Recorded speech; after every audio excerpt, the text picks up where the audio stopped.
I pledge allegiance to the flag of the United States of America and to the republic for which it stands, one nation, under God, indivisible, with liberty and justice for all. We could start out with roll call, please, or better. Mayor Smith here. Mayor Pro Tem Schwartz is excused. Trustee Check. Here. Trustee Heck. Here. Trustee Hunter. Here. Trustee Stilton. Here. You have a quorum. Thank you. Would someone like to make a motion to approve the agenda? I'll move to approve the agenda. And second. All right, all in favor? Aye. Thank you. I do not have any announcements tonight. Any trustees or staff with any announcements? Yes, or better. I have two. One, we're still accepting applications for zoning board of one seat on the zoning board of adjustments and one on the planning commission. I didn't get that in the announcements. I apologize. We'll put out some advertisements or whatever this week to let people know we're still looking for that. And then we did have one candidate for the vacant seat who wrote today and said that unfortunately Miss Davy, that she was going to withdraw because she was not going to have the time. So, okay. Thank you. And no one else to my left? So this is the portion of our meetings when we will take public comment from anyone in the room or on Zoom on any topic that is not on the agenda. And if you're interested in doing so, you are given 3 minutes to speak on anything you would like. And you can raise your hand. I'll call you up to the podium and ask you to give us your name and whether you live in town or out of town, and then fill out the form that's actually at the podium to just get more information from you that isn't done in public. So if there's anyone in the room that would like to speak, yes, sir, please come on up to the podium. And we have a 3-minute timer, and if you'll give us your name, please, and if you live in or out of town. I sign up first. Sure, go ahead, and we'll hold off on the timer till you're finished. Thank you.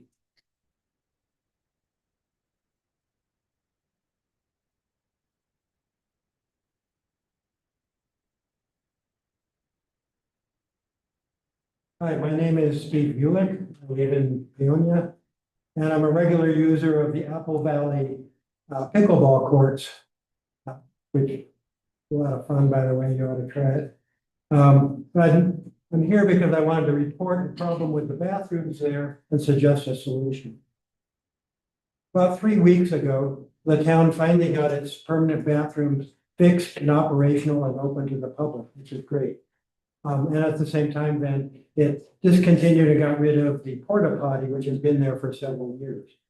So the problem has arisen because the town locks up the bathrooms at night and so needs to reopen them, unlock them in the morning.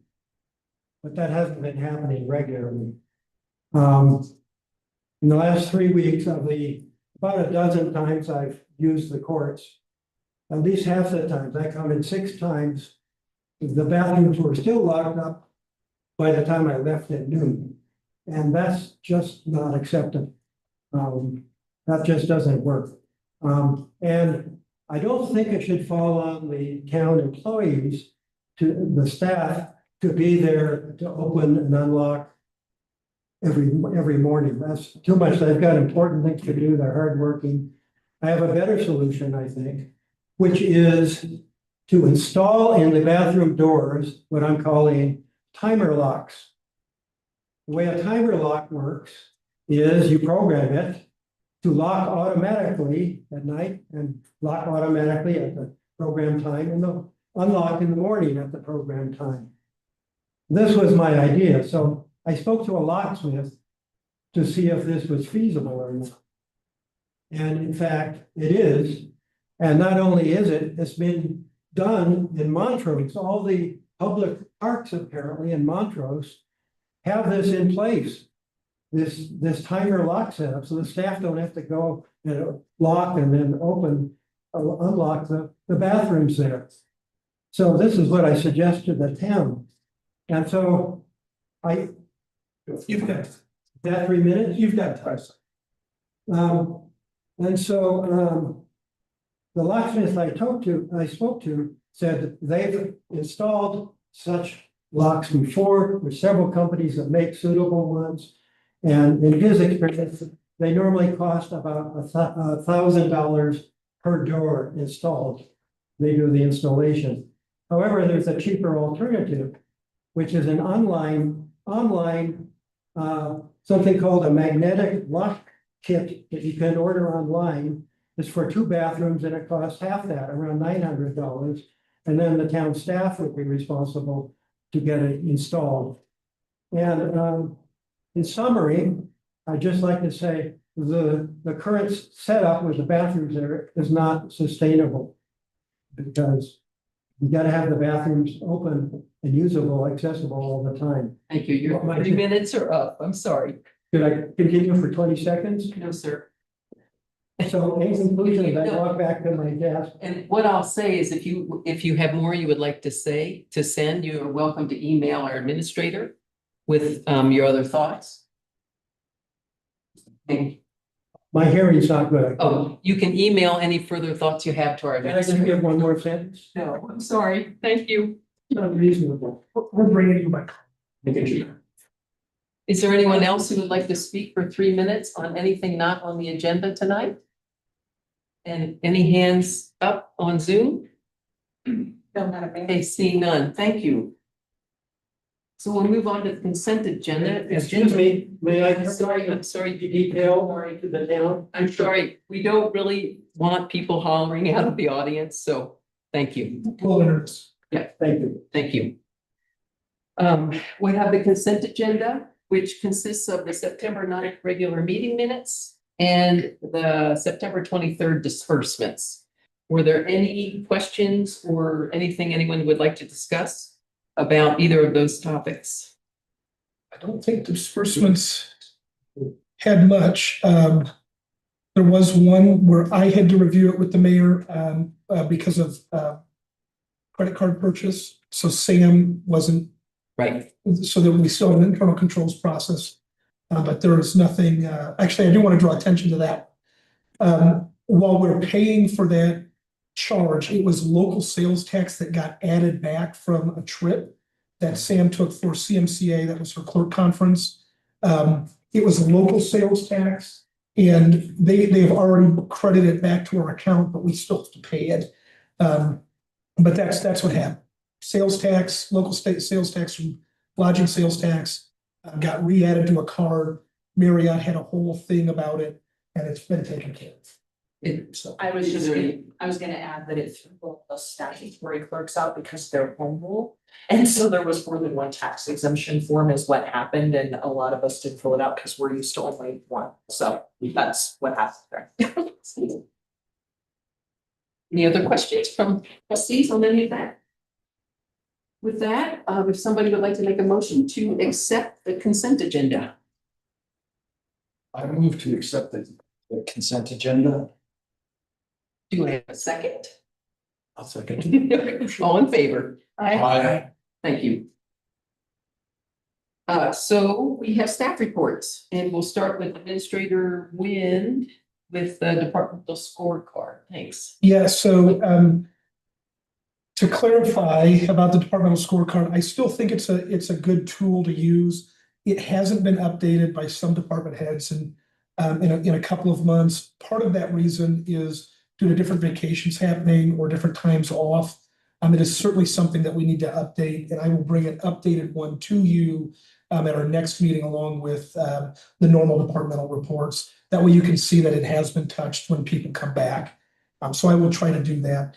There are a couple of things that also need to be updated. One of those items hasn't yet made it on the departmental scorecard for me is working with Stewart Ditch for a repair at Pan American.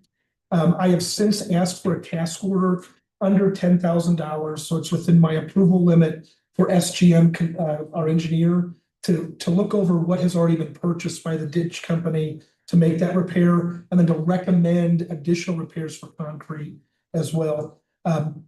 As of right now, they're keeping their budget under that limit, but it is going to come on to another agenda item because there's most likely it's going to be over 10,000.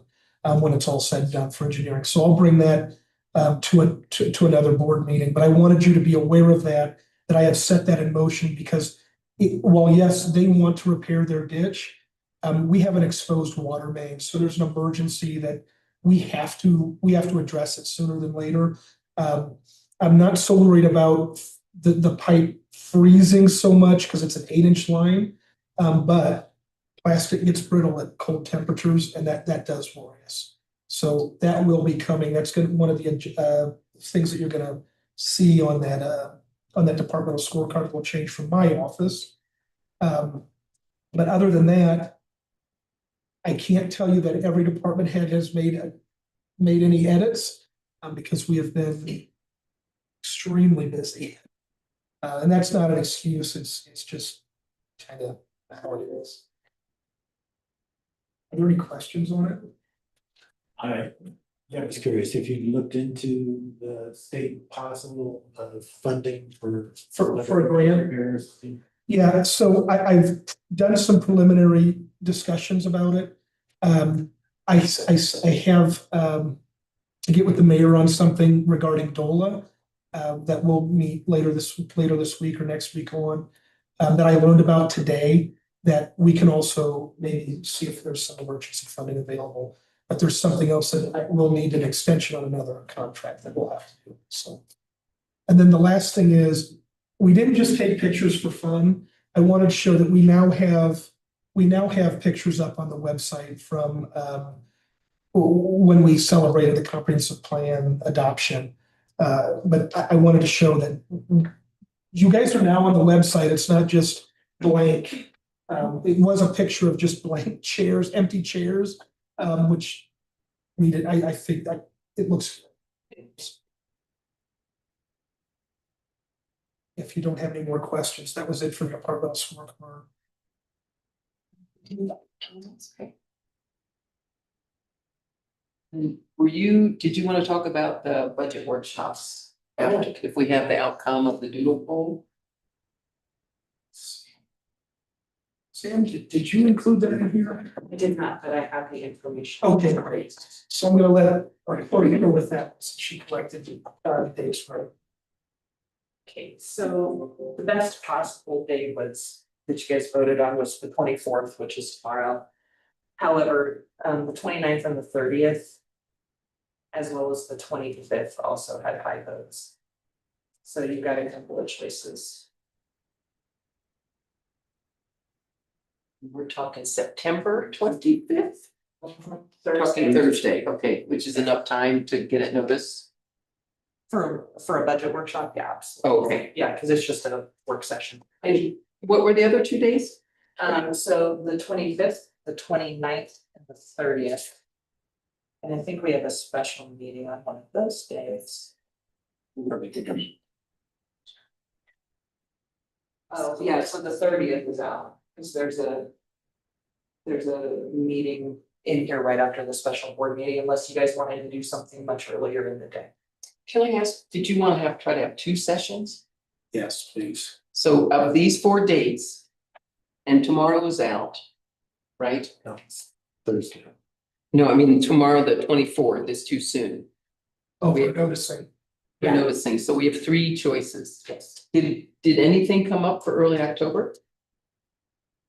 Let's see, there's Can't remember the dates. a couple, and as long as you're okay with not having more people here, the first, second, and third all had the same amount of yeses, so only 4 people that said that those days would work for them. But we can record the sessions and make sure that they're available to people who can't be there. We can work around this. So were you hoping to get a decision tonight on which 2 dates most people were available for? Leaving this up to you. Yes, please. Okay. Okay, I'm just. Is Thursday too soon, people, and is it too soon for you? What time will we be? 5 to 7. What about the 29th, which is a Monday? I'm gonna be numb. Are you gonna have a good time this weekend? Is that what you're saying? I'm getting a crown. Oh, I see. It's Harvest Festival. That's big time, sorry. Different kind of no. I can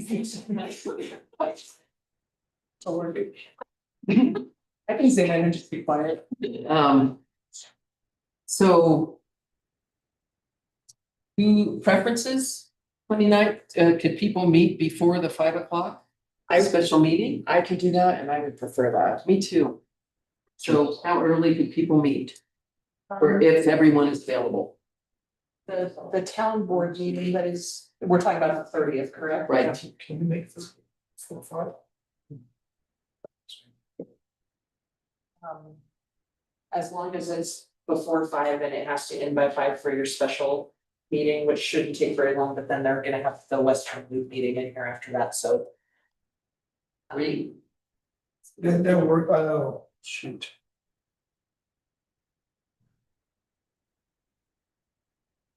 On what date? We're talking Tuesday, the 30th. 30th. Should work for me.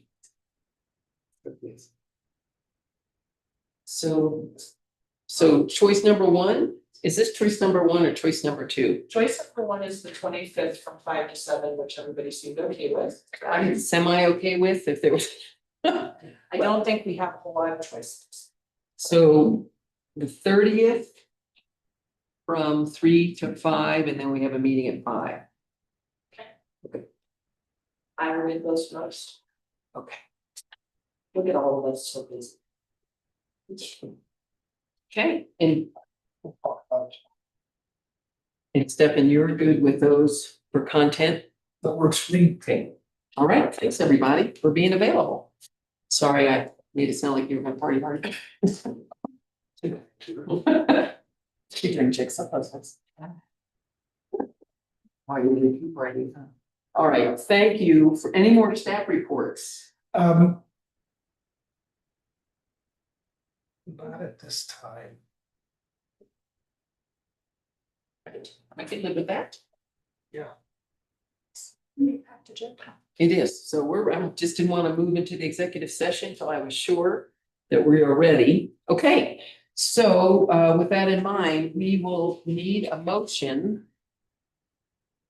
I would like someone to entertain a motion to enter into the executive session and reminding whoever wants to make that motion that it needs to, the motion needs to follow exactly what's on the agenda. Okay. Okay, I move to move into executive session pursuant to CRS 24-6-402 Part 4B.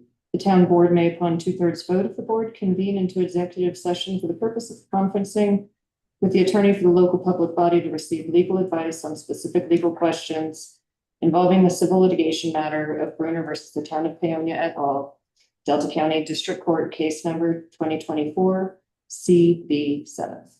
thank you. All right. All in favor of the executive session? Aye. Okay. We will enter into an executive session, which means we will be leaving this room. We're going to have the executive session in the administrator's office. So.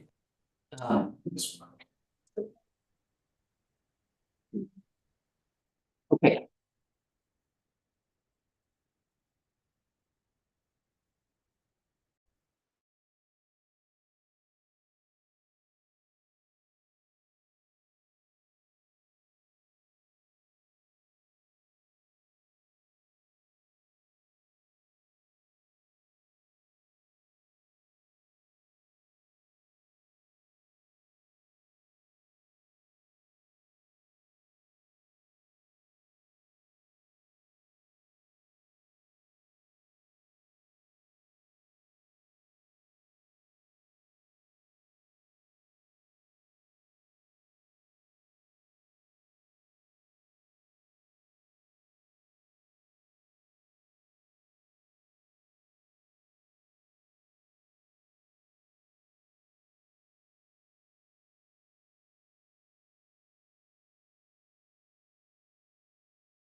The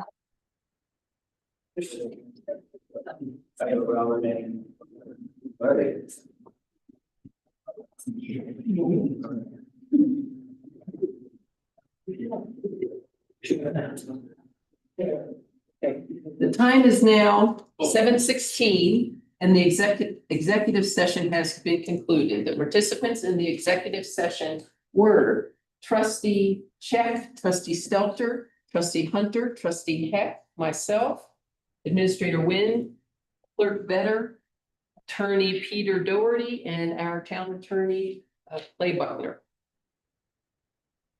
For the record, if any person who participated in the executive session believes that any substantial discussion of any matters not included in the motion to go into executive session or that improper action occurred during the executive session in violation of open meetings law, I would ask that you state your concerns for the record. Seeing none, we'll move on to the next agenda item, which is a public hearing. Thank you. Right, so our next item is consideration of an application from Laritha, I hope I'm pronouncing your name correctly, Barnes Rolfe, for rezoning of a property located at 201 Box Elder Avenue, Paonia, Colorado, 81428, from Community Commercial District C2 to Higher Density Residential District R3. So if everyone's ready, I will open the public hearing on the application submitted as I just described of the property located at 201 Box Elder Avenue, Paonia, Colorado, 81428.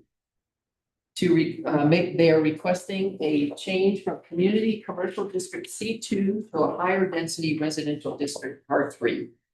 The procedure for the public hearing will be as follows.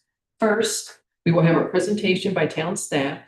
Next, there will be a 5-minute presentation by the applicant or the applicant's representative. After these two presentations, we will allow members of the public to speak for up to 5 minutes. All testimony must be presented at the lectern after you give your full name and address, and I swear you in. Please do not repeat points made by others, but it is fine to say that you agree or disagree with a comment previously made. Please direct all your comments to the board and not to the town staff or the applicant. After receiving public comments, we will allow the applicant and town staff an opportunity to respond and answer any questions raised by the public comments. I will then turn the matter over to the board, and the trustees may ask questions of anyone who testified. We generally will not ask questions during the presentations. Finally, I will close the public hearing and the board will discuss the matter and may take some kind of action. Once the public hearing has closed, no further comment from the applicant, applicant's representative, or public will be taken. However, the board may ask for advice from the town attorney. Public hearings are recorded for the public record. Our first point of business is, do we have proper notification? Yes, Madam Mayor, we do. Thank you. Do any trustees have any conflicts of interest or any ex parte contacts that they need to disclose at this time? Okay, seeing none. Thank you. We'll start with the staff presentation. Will the town administrator please present the staff presentation? Well, so I tend to read these in their entirety because they are being entered in the record for a quasi judicial hearing. So bear with me because I'm going to read this almost verbatim. The background, rezoning 2501 is an application for zoning amendment as outlined in section 161420 of the town of Paonia's municipal code of ordinances. The property in question is located at 201 Box Elder Avenue, Paonia, Colorado, 81428, and is illegally owned by Laritha Barnes or Rolfe, P.O. Box 511, Paonia, Colorado, 81428. The property assessor has designated this real estate parcel as 324-506-139004. The existing zoning is C2, which is community commercial district. The request is to rezone to R3, which is higher density residential district. The subject property is 0.35 acres or 15,246 square feet and is currently used as a 4-unit apartment. The structure originated as a church and parsonage, as reported by the applicant, later converted into a single-family residence and subsequently expanded into 4 units. While the construction of additional units generally followed proper building permits and inspections, zoning approvals were not secured at that time, either due to a lack of enforcement or oversight by the town. This history has created a non-conforming use of the Paonia zoning code. The applicant has provided the following with the request: a recorded warranty deed with legal description, a written statement addressing rezoning criteria, photographs of the property, proof of fee payment, which is $500, and a signed application dated July 5th, 2025. Public notice has been properly executed as required by section 16-1610 of the town's code. Notices were mailed to property owners within 200 feet, and the subject property has been posted. Applicant statement from August 5th of 2025. The applicant asserts that rezoning the parcel from C2 to R3 reflects the existing use of the property as multifamily housing, supports the comprehensive plan and housing needs assessment goals of increasing affordable housing availability, does not negatively affect public health, safety, or welfare, aligns with neighborhood transitions and trends, and the applicant emphasizes that the property footprint has not expanded and that it includes adequate off-street. The full statement submitted August 5th says, "Dear members of the Planning and Zoning Commission, on behalf of the property owner, Loretha Rolfe, we respectfully submit this request to rezone the property located at 201 Box Elder Avenue, Paonia, Colorado, from its current C2 zoning designation to R3. The property in question is a 0.35 acre parcel with 15,246 square feet that currently consists of 4 individual apartments within a single structure. The building has remained unchanged in footprint since its original construction and continues to provide valuable housing to the community. The site includes ample off-street parking and is well suited to its residential use. We believe that rezoning this property to R3 is both reasonable and beneficial. Proposed change reflects the existing use of the property as multifamily residence, supports the town's master plan by helping to address the critical need for affordable housing in Paonia, does not negatively impact public health, safety, or welfare, nor does it place a burden on surrounding properties. Aligns with changes in the surrounding area, which has been a shift in use and demand since the time the original zoning was established. We will respectfully request the town's consideration and support in granting the zoning variance. This action will, and to clarify, this is a rezoning, not a zoning variance, but this is the applicant statement. This action will allow the property to continue serving as a vital housing resource for community without requiring any physical changes or development. Thank you for your time and consideration. Please let us know if additional documentation or public input is needed to proceed. That full application is attached to this as an attachment A. I don't plan to go through every attachment. This is just a step. General information. The applicant is requested to rezone a single property consisting of approximately 0.35 acres, identified as lots 37 through 40 and lot A of the Foot and Williamson addition to town, from its existing zoning designation of community commercial C2 to higher density residential R3.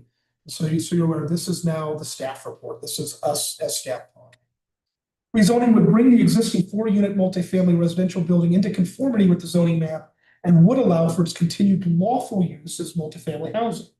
All rezoning applications are required to include a recorded warranty deed with legal description of the property. The Delaware County Assessor's Office property card with recorded warranty deed and legal description of the property is included with this report as attachment B. The current zoning designation of community commercial C2 anticipates commercial and business uses requiring larger ground level floor areas and access to arterial routes. This designation does not align with the existing residential character and use of the subject property, which has been developed as a 4-unit apartment building since its alleged conversion from a church and parsonage beginning in the mid-20th century. It's the 1900s. The use of the property as multifamily housing is inconsistent with the intent of the C2 district, but would be would be a permitted use under R3 zoning. The town's code defines a higher density residential district R3 in section 16-250 of the Paonia Municipal Code as intended to provide for the orderly and creative development of residential areas with densities substantially higher than the low density or medium density districts, yet compatible with the present scale and character of the town. Higher density residential areas may be appropriately located as a part of planned developments adjacent to medium density residential areas, commercially zoned areas adjacent to the core commercial area, or downtown and within close proximity to major collector or arterial streets. The town's code defines a community commercial district, C2 in section 16-280, as intended to augment the commercial and business needs of the community by providing for the orderly development of commercial facilities that, because of their specific nature, require closer access to arterial routes or immediate access to large parking areas or require generally larger ground level floor areas than the smaller retail shops encouraged in the core commercial areas. The subject property is located within a developed neighborhood in the Foote Williamson addition and is surrounded primarily by adjacent community commercial C2 and light industrial areas and properties along arterial routes with residential uses to the rear of the property. The front of the property faces Second Street, which is predominantly a commercial corridor with businesses on the immediate west and south sides of the property. There is a residential neighborhood to the north or the rear of the property along Valseller and a residential home to the west, which are also the roadway for the address of the property. So it's addressed as if it's on Box Elder, even though the front of that property looks like it faces Second Street. In community development planning best practices, higher density residential areas are considered appropriate when located adjacent to more intense districts such as commercial C2 or light industrial I1. These multifamily areas serve as effective transition zones between commercial activity and lower density residential neighborhoods, while also benefiting from existing infrastructure and proximity to services. The current community commercial zoning of the subject property is inconsistent with its higher or with its established residential use and the surrounding neighborhood character. Whereas rezoning to higher density residential R3 would harmonize the zoning designation with actual conditions, provide a more suitable buffer, and advance broader planning objectives of housing diversity and efficient land use. Rezoning to a higher density residential zoning designation, the property would become a buffer to the R1 zoning use of the neighborhood to the rear or north of the property from the C2 and I1 uses to properties immediate west and south. So as part of any rezoning, we also have to look at a comprehensive plan. The best part is we don't have to use the 1996 anymore. This is the first time we're actually using our comprehensive plan that was passed July 16. The Town of Peoria Comprehensive Plan adopted July 16, 2025 provides several relevant guiding principles. Land use skill LU3 encourages infill and redevelopment where infrastructure exists. Rezoning this parcel would legalize and stabilize an existing multifamily use, avoiding unnecessary sprawl. Housing goal H1, ensure adequate and affordable housing options. This rezoning supports continued provision of 4 affordable units. Housing goal H3, commit to inclusivity by ensuring a diversity of housing types. So allowing higher density zoning near the town center and commercial corridors increases diversity of unit types. And our future land use plan identifies opportunities for gradual increases in density within existing neighborhoods, particularly where compatible with existing structure. Now, there were some potential concerns that the Planning Commission heard and considered in their recommendation to the Board of Trustees. Those potential concerns arise with respect to land use scope LU2, maintaining character and scale. The existing fourplex is larger than typical single-family homes, but it is established and integrated into the neighborhood. Infrastructure element, water and sewer capacity constraints under the continuing water tap moratorium remain a policy issue, although this zoning does not increase current unit count. The property owner has been notified that they are to install 3 additional meters, one per dwelling unit, or be charged for 4 new water base rates. Currently, the property is only being billed for 1 water base rate, 2 sewer base rates, and up to 5 garbage cans.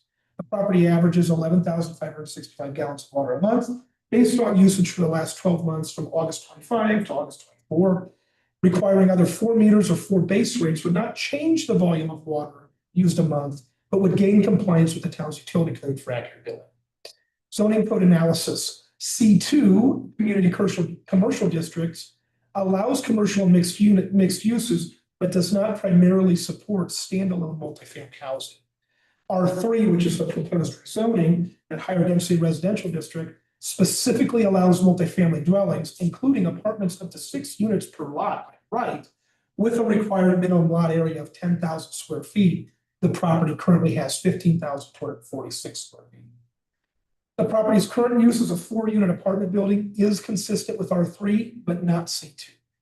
Rezoning would correct a long-standing inconsistency between actual use and zoning designation, bringing the property into conformity with the Paonia zoning code and clarifying its permitted use status going forward. There are some required findings that we have to use, right? This is a quasi-judicial hearing. You've got to hold standards and see, whether they are affirmative or not.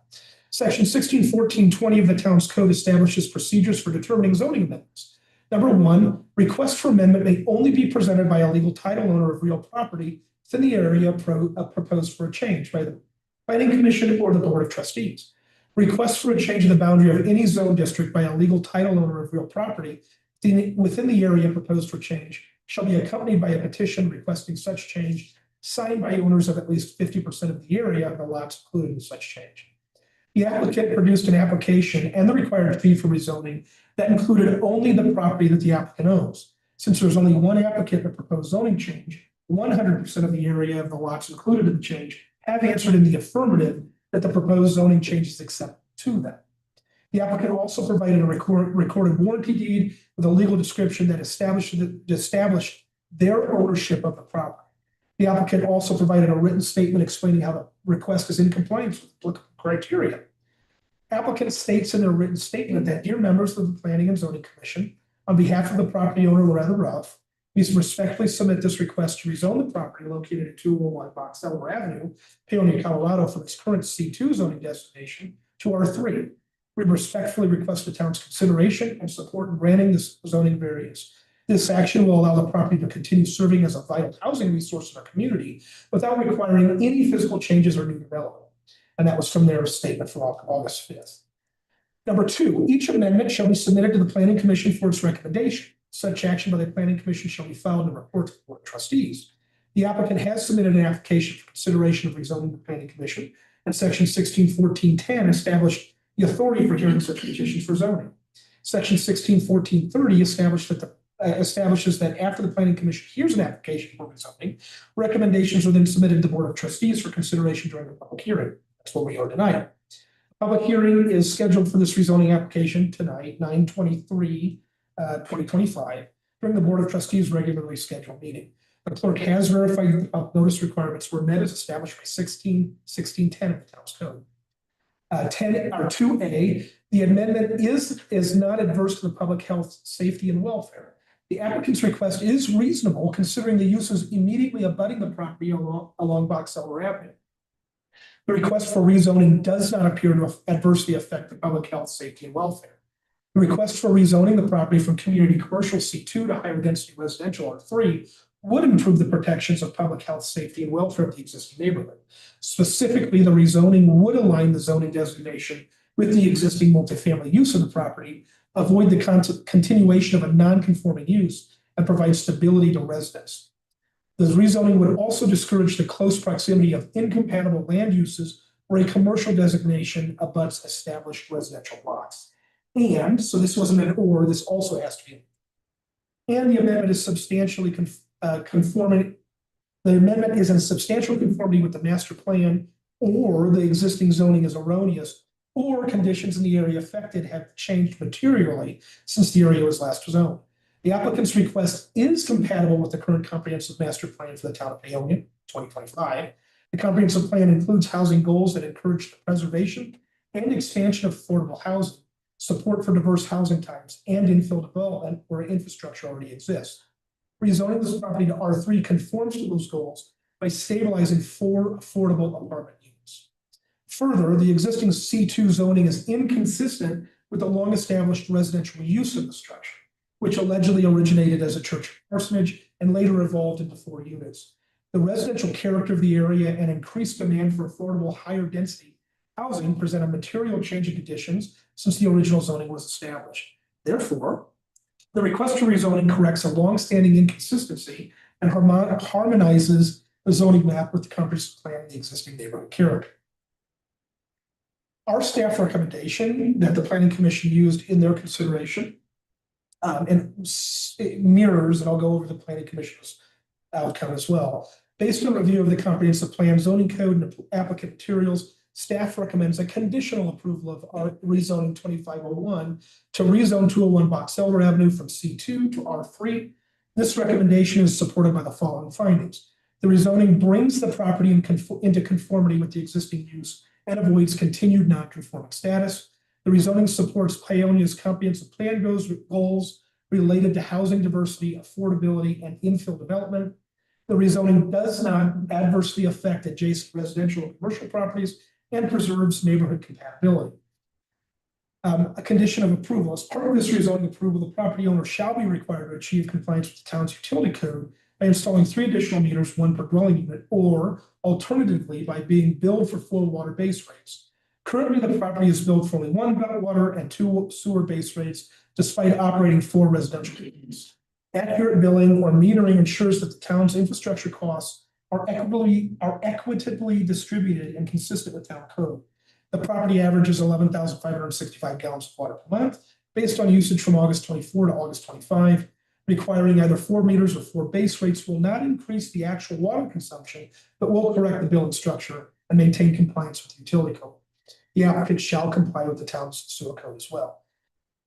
The minutes from that planning commission meeting had a motion. Commissioner Hunter makes a motion to recommend conditional approval of rezoning rezoning 2501 for the property at 201 Box Hill with the condition that the property owner complies with all provisions of the town's utility code for water, sewer, and trash, seconded by Commissioner Smith. And they were all in favor except for myself, who abstained because I assisted with writing the staff report, training employees on what a good staff works. There was substantial discussion during that planning commission meeting about parking requirements. I think we arrived at a conclusion that there appears to be enough. What would happen if a 5th unit was made? They would have to go through our process to do that, including getting a building permit, following all applicable codes, and bringing things into code compliance. There was something else we discussed.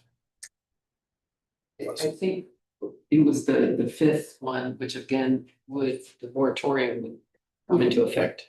Correct, that's what it was. So that was the piece I was missing. There was a member of the public that was concerned about adding an additional unit, a neighbor. We addressed that as well. And it was that, a 5th unit really can't be established until that water moratorium is lifted. And so, that would be an additional usage of water that we can't support based on. That is it for the staff report. I don't know what the next section is, if it's questions of me or if there's an applicant presentation. Let's see, are there any other staff comments? Public Works? Or police? No, for public safety, the parking was our issue. They have all street parking. Public safety staff. Okay, thank you. So now it's the applicant or the applicant's representative time to come on up to the podium, state your name and address for the record, and take the oath from me. My name is Liz Hydrick with Needle Rock Mountain Realty. Do you swear to tell the truth in this manner? Yes, I do. Yes, ma'am. Thank you. Let's make your presentation. I just want to thank this council and especially Mr. Nguyen for that extremely thorough report.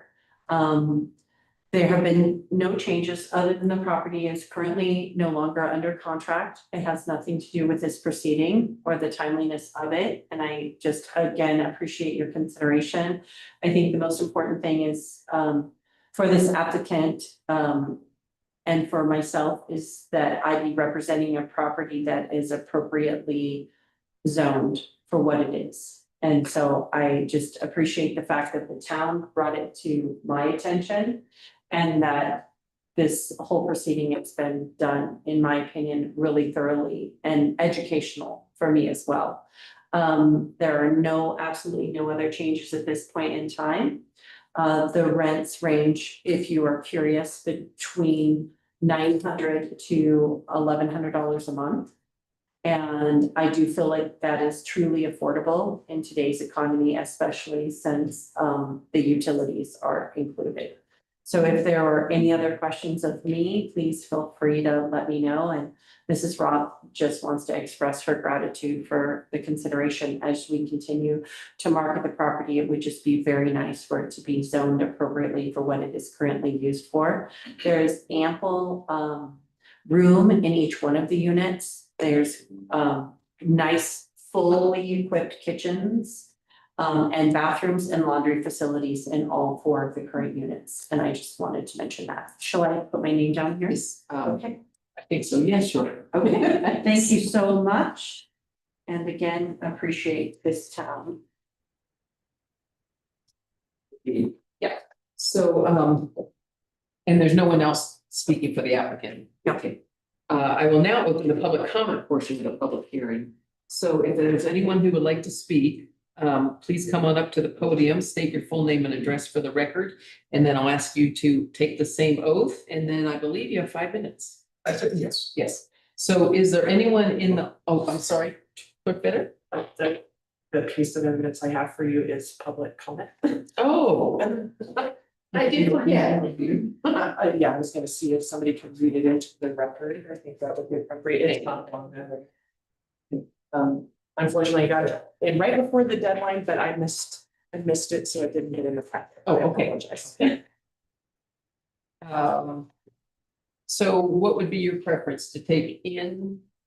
I think Here, and then- Administrator Wynn said that he'd read it into the record. Okay, you want to read it now, or let people speak first and then read it? I think. So, is there anybody that wants to speak? I don't know. Let me see, is there anybody in the room that would like to come up and speak on this subject of its hearing? Okay, seeing none, is there anyone on Zoom who would like to speak? Okay, thank you. All right, you're on. Okay. Hello, I was in attendance for the planning commission hearing on 9/8, and some follow-up items that need to be addressed. It sounds like if the zoning does get approved, then there's a potential for expanding the building at some point, even if more water taps are required. This is concerning to me, and I don't think this is a good precedent to set for this zoning type. For example, what is to stop another church or C2 zone building from rezoning to higher density residential, creating more apartments like what is done at 201 Box Elder? In addition, if this precedent is set, it may also pave the way for single-family homes to ask the question, what's to stop me from building additional units on my lot? This neighborhood is made up of primarily of single-family homes and has a lot of children. My concern is that adding more units or expanding the footprint will add traffic and won't be safe for the neighborhood. Thank you for your time. And that is, I don't know how to say his last name, Ryan, right, Lesic. I'll spell it, RACIC. Thank you, and I just want to, before I ask the applicant for any staff rebuttal, that no one in the room would like to speak. I just want to make sure before we move on to the next section. Okay. Thanks for reading that public comment. Does the applicant wish to offer further comment, the applicant's representative? Yes. Liz Hyde. My rebuttal to that concern would be that any requests for change based on the current owner of the property would not in any way change the footprint of the building. The only space that would be in consideration for expansion is an existing basement that has an exterior walkout door and has ceilings that are, you know, at least 8-foot ceilings. It is a finished basement in terms of like drywall and electrical at this time, and there are no current plans for that. And we respectfully understand that that would be in the far-reaching future and of course would require a new application. So that is all I have to say. Thank you.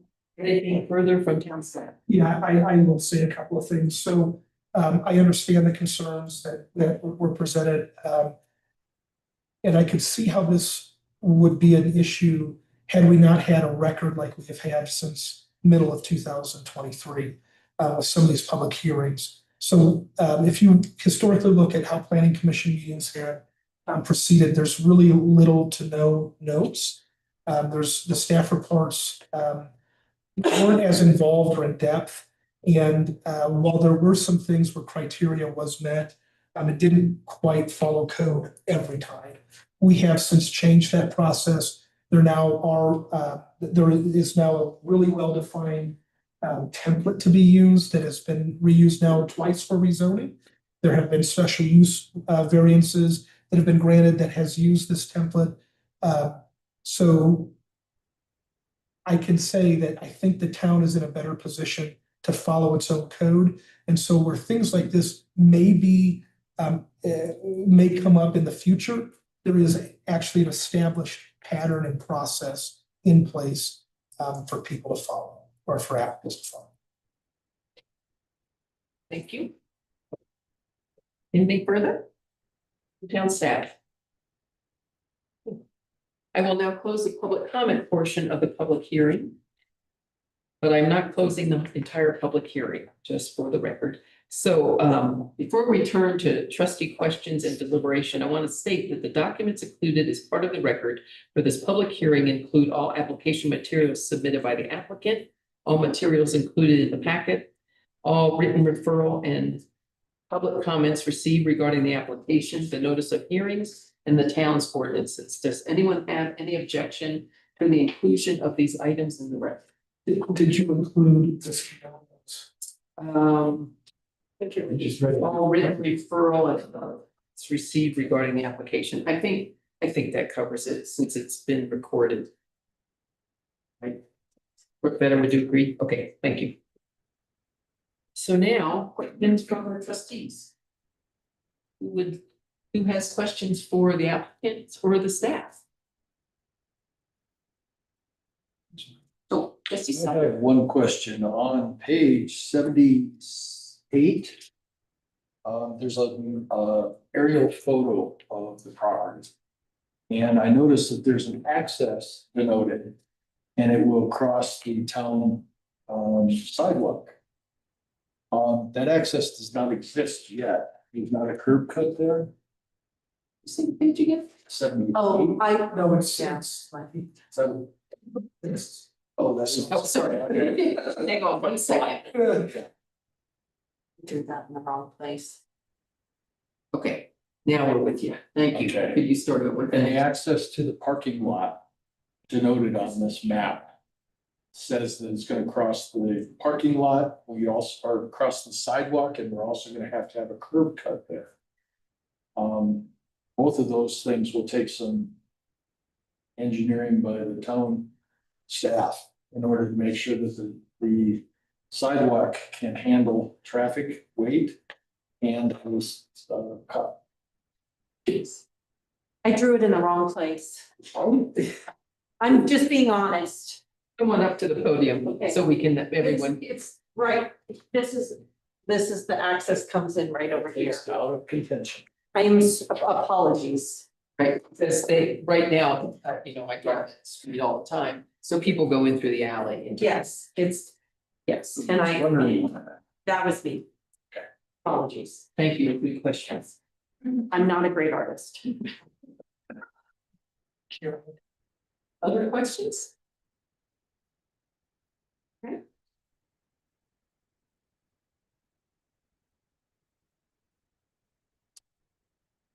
And one last chance before I close the hearing, no further questions?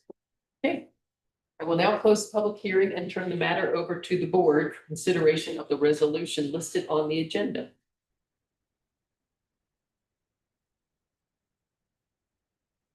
Let's see, and that is on page. Is that in your report? On which page? The potential motion. There isn't a potential motion on the staff report for page 39. But I'm sorry, there are three. They're just not the right, they're not the normal stuff.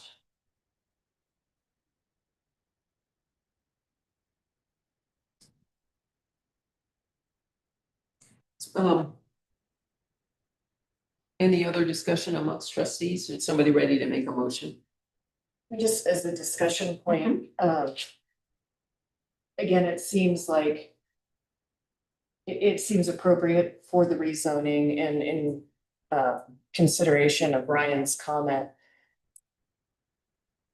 I would still find it appropriate zoning for that area, and at most, just to kind of answer Ryan's questions, it would be one more unit and there would be a lot of hurdles to overcome to obtain that.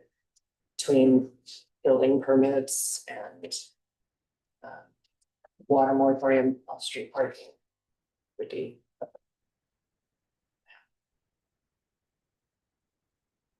Any other deliberations? Someone ready to make a motion?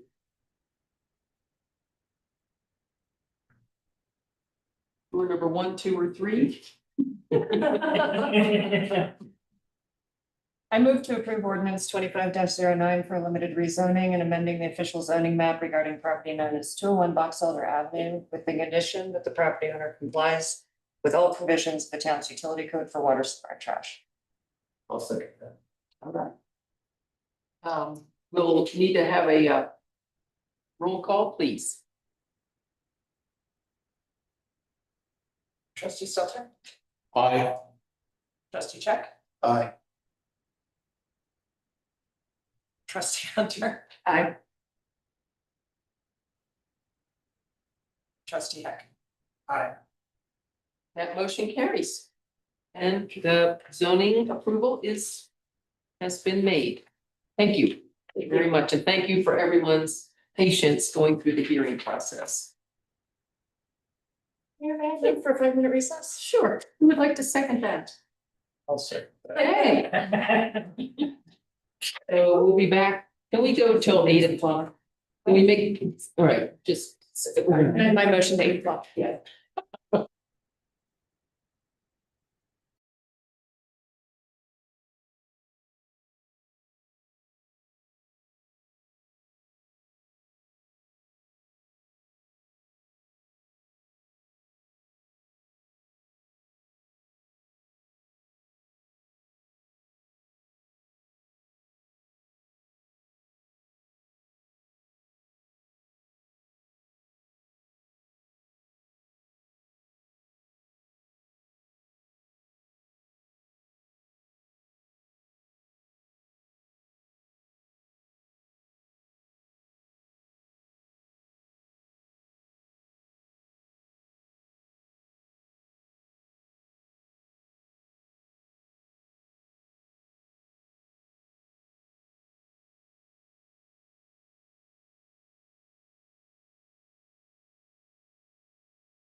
Is that all right? Thank you. Since we're all here, we'll reconvene the meeting. And we are now to the actions and presentations, of which there are 13. And we are on number 1, which is a consideration of request from the Paonia Senior Center. And I didn't know, Marcia, would you like to? Do you want me to just read what I Well, requested, or what would you like? Did Should we- you, everyone put a chance to read it? yes. I could give us a quick summary. Thank you for the opportunity. Yeah. And I'm a board member of the Norfolk Senior Connections. And the Norfolk Senior Connections earlier this year joined forces with the Paonia Senior Center. And we became one organization, which really made a lot of sense. Norfolk Senior Connections has been in Paonia for 6 years and started from an organization called A Little Help. And what we do is provide services for seniors in our community. And the Senior Center has been offering a home for seniors for how many years? Since the Decades, it 70s. wasn't always in Yeah. that building, but Yeah. it's organization. 26. Right, and sorry. Keep going, No, I'll be faster. Yeah. So anyway, so I I just- so I'm sorry. It's I'm all good. getting. We're all from the same spot. So anyway, the building is a great home for people, the seniors to come. They come for classes from exercise classes that we host there to meditation, to storytelling, to all kinds of things, and coming together in community to eat and such. The problem with our building is that we don't have an ADA bathroom. And so we recently applied for a grant from the Betcher Foundation to help us do some work in the building. And the first thing is to put in an ADA bathroom. Also, we're not able to really cook any food in our kitchen there. It's not a functioning kitchen. So all meals are brought in either by the Volunteers of America or from local catering. So we do that, but we want to be able to provide more to our members or to our members of our community. And the senior population continues to grow here. So anyway, I'm here respectfully requesting that the town of Paonia helps us. We received a matching grant from the Betcher Foundation of $10,000. And we need to raise $10,000 from our community for us to get the $10,000 from the Betcher Foundation. We've started a campaign the last couple weeks, and we've raised over $9,000 already. I'm requesting $1,000 from the town. It's going to take more than $20,000 to do what we want to do. So it's started a capital campaign, and we would just really appreciate and any contribution that the town would be willing to give us. Thank you.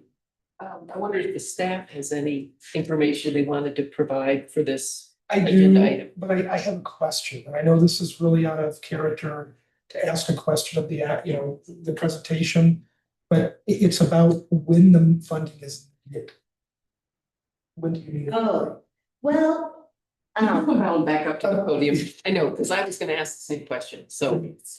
we haven't started construction yet. We're doing our fundraising, so we'll start it as soon as we can. We will we're over 9,000 right now.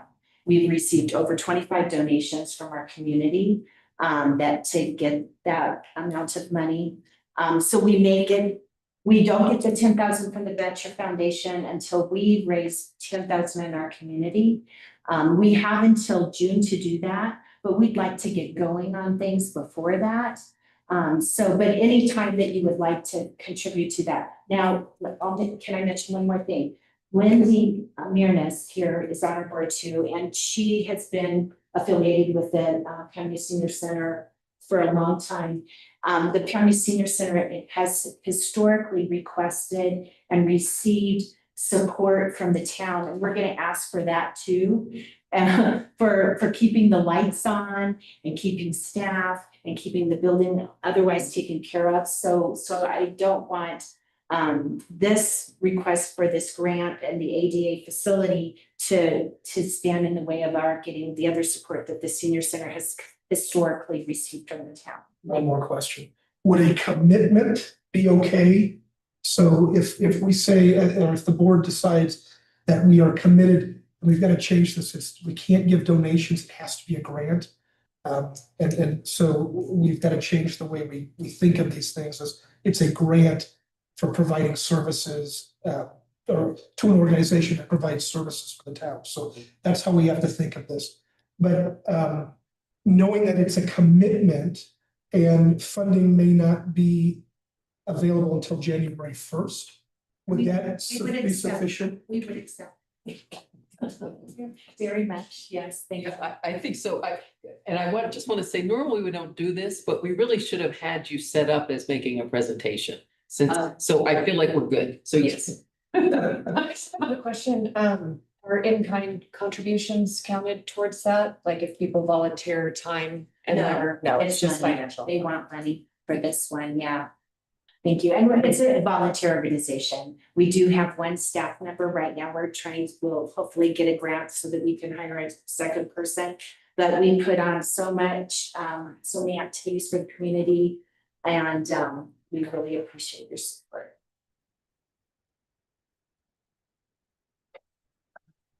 Actually, I might ask for comments from the audience. Anyone who would like to speak has 3 minutes to speak on this topic, if anyone would like to come up. Yes, Lynn. And anyone on Zoom? I don't see many people on Zoom, not many. Sorry, go ahead, Lynn. Lynn Howell for a 3 Minnesota Avenue. I just wanted to speak in support of this project. I've used the senior center. We've gone to amazing lunches there that are provided by our local restaurants. And I think the center in the last couple of years since we've been here, it's just turned around and offers amazing services for the seniors, exercise, whatever, art classes, just great things. So I'm in support. Thank you. Thank you. Anyone else? Okay. With that, questions, comments, discussion with the trustees? Just a comment, I think it's completely appropriate use of town funds and appropriate use of town funds, and I'm fully in favor. So it sounds like at this point, if I can just interject, we're going to start working on the budget. We are. Yeah, for 2026, which is why you were saying January 1, 2026. So I had any questions. right, well, because right now, because we're going into the next budget session and this was not budgeted for, would your recommendation be that this be part of the budget discussion for 2026? This would be an excellent thing to add to your worksheets. So if you see something like this on multiple trustees worksheets, then it would absolutely make sense to be included in the budget in 26. And if I might ask a second question, which is because the reason that the town cannot give money away is because of Tabor. So, but we can have a grant funding program, which we have not initiated. But with that in mind, are you suggesting that we do create a formal grant funding program for 2026? We can, so that's something that we can do. It would make sense to cover ourselves, to make sure that what we're doing is above board, doesn't violate the state constitution. And that it's not a donation, but it is a grant program. I already have the request for the operational things as well. That request, did you bring it? Somebody brought it, yeah. I've already gotten a request for their normal operations request, and then Marcia, Ms. Brzonek has also given us this additional request. We're trying to get timing. Okay. Any questions, comments from trustees? I guess sorry. No, nobody else is. You go. Just with the timing, as a board, is this something that we want to commit to tonight, or is this something we want to discuss during our budgeting? If you were to commit to it tonight, in a draft budget that would be presented to you, it would be under one human services programs. The police department has one, we have one in the administration budget, it would come out of one of those line items and be included in it. I'm totally in favor of this, but I also. I don't know where we're at as far as, you know, the budgeting, so. Good conversations. Do you feel like a motion needs to be made or? I mean, the trustees could make a motion in the affirmative to include this in the budget without it having to come from trustees' suggestions as well. You can go both ways. I'd like to move to approve this grant in the budget discussion. Does that work? All in favor? I needed a second. Sorry. We got We got a second. Good. Yeah. Okay, good. So it will be a specific item as part of the budget discussion. Thank you. Yes, thank you. Thank you. Okay, our next item of business is consideration of appointing an applicant to the vacant seat on the Board of Trustees. And I just wanted to say we had 4 people apply initially. And one of those persons, Megan Davy, she submitted an email explaining that she had to withdraw her interest. So we now have 3 applicants, Monica Schaefer, and Karen, oh my gosh, Karen's last name. Storno, thank you. Oh, I need a voice. And Hector Mojares. Majorado. What? Say it again. Majorado. Thank you. So it's kind of at the pleasure of the trustees because you were the ones that vote. But let me ask Clerk Better to describe the process. And then what I'd like to do is ask each one to come up individually. So the trustees could ask you some questions and I think you could ask us some questions.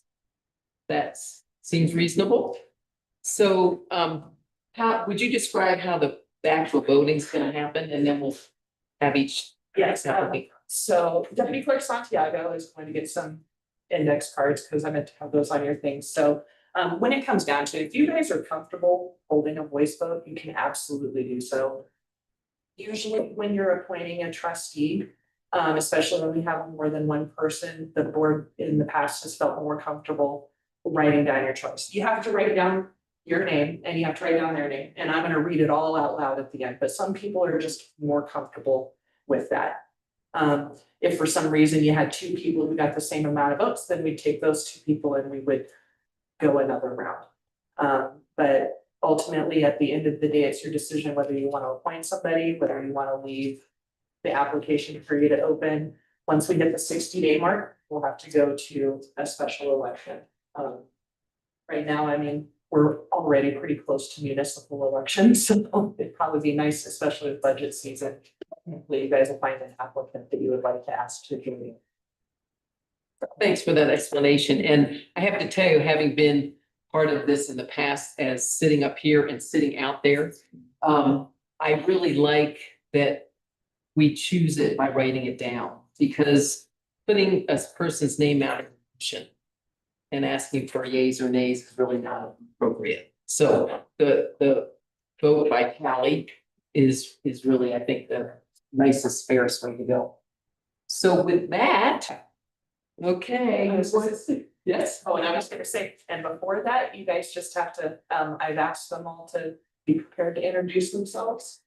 You guys want to decide on questions that you want to ask all of them at the same time, just giving you a little planning. Or if you guys just want to talk to them, that's completely up to you. In the past, you guys have decided on a couple of questions and let it be chats, but. Yeah. So I want to thank you all for applying and sending something in. This is the first time since I've been here, because we've had some turnover with trustees, that there were multiple people that were interested. I think that speaks a lot of where we are, and where we're moving forward to. So thank you for wanting to participate in this. Very much appreciate that. Well, okay, Monica, I'm gonna ask you to come up first if you're all right with that and. Hello, first, foremost, thank you for having me. This is really exciting. I'm assuming everyone has read my application, if you will. So for the general public, I have never had a seat in any kind of committee or chair. But when I moved to Paonia, I instantly knew that I wanted to be a part of this community in more ways than I've ever felt in my entire life. And it started with knowing Mary Bachran, and then meeting Shane and Paige, and not knowing that she was going to now be the mayor. Me neither. And so I see the need for my background, the fact that I am a single mother, the fact that I own my own business, the fact that it is really hard to get someone of my generation or my age group to be involved with politics, because in order to have the time and capability, let's be honest, you have to be semi-retired or fully retired. And it is a passion, and it is something that you go home and can't wait to the next meeting. And I'm very busy. I'm running my own business, and I am raising my daughter alone. But I think more than ever, and I think it shows that one of my best friends here in town also ran for this position, because we didn't talk about this at all. He calls me every day. We live right behind each other, and neither one of us, we just showed up and he went, wait a minute. So, you know, there's something to be said for needing to fill a seat from my position, and given my experience and where I'm at right now, because all of you have lived your lives and you're at this point where, you know, things are maybe a little bit easier. You've done all the stuff. But I'm still moving in to those positions, and I'm still considering purchasing a home, and I'm still considering, you know, what my child's school politics will look like when she's in high school. And so I want to be involved in that, and having this position be a very temporary position gives me an opportunity to see if it is the right fit for my lifestyle and where I'm at in this day and age. So I appreciate you for allowing me to apply. I'd love to give it my all and learn and maybe find out why people in my age group cannot take seats, but I would like to give all that I can to fulfill this position in its temporary order. And maybe when the next time comes, apply for that long-term 4-year, but we'll see. I kind of just wanted it to be known that I want this, I would like to have the temporary position, because it gives me an opportunity to see if it's something that I want to do long-term, and if I'm even capable to do so. Thank you. So first, I guess, do you have questions for us? Okay. Okay, well, you may, I mean, okay, well, we appreciate you being here.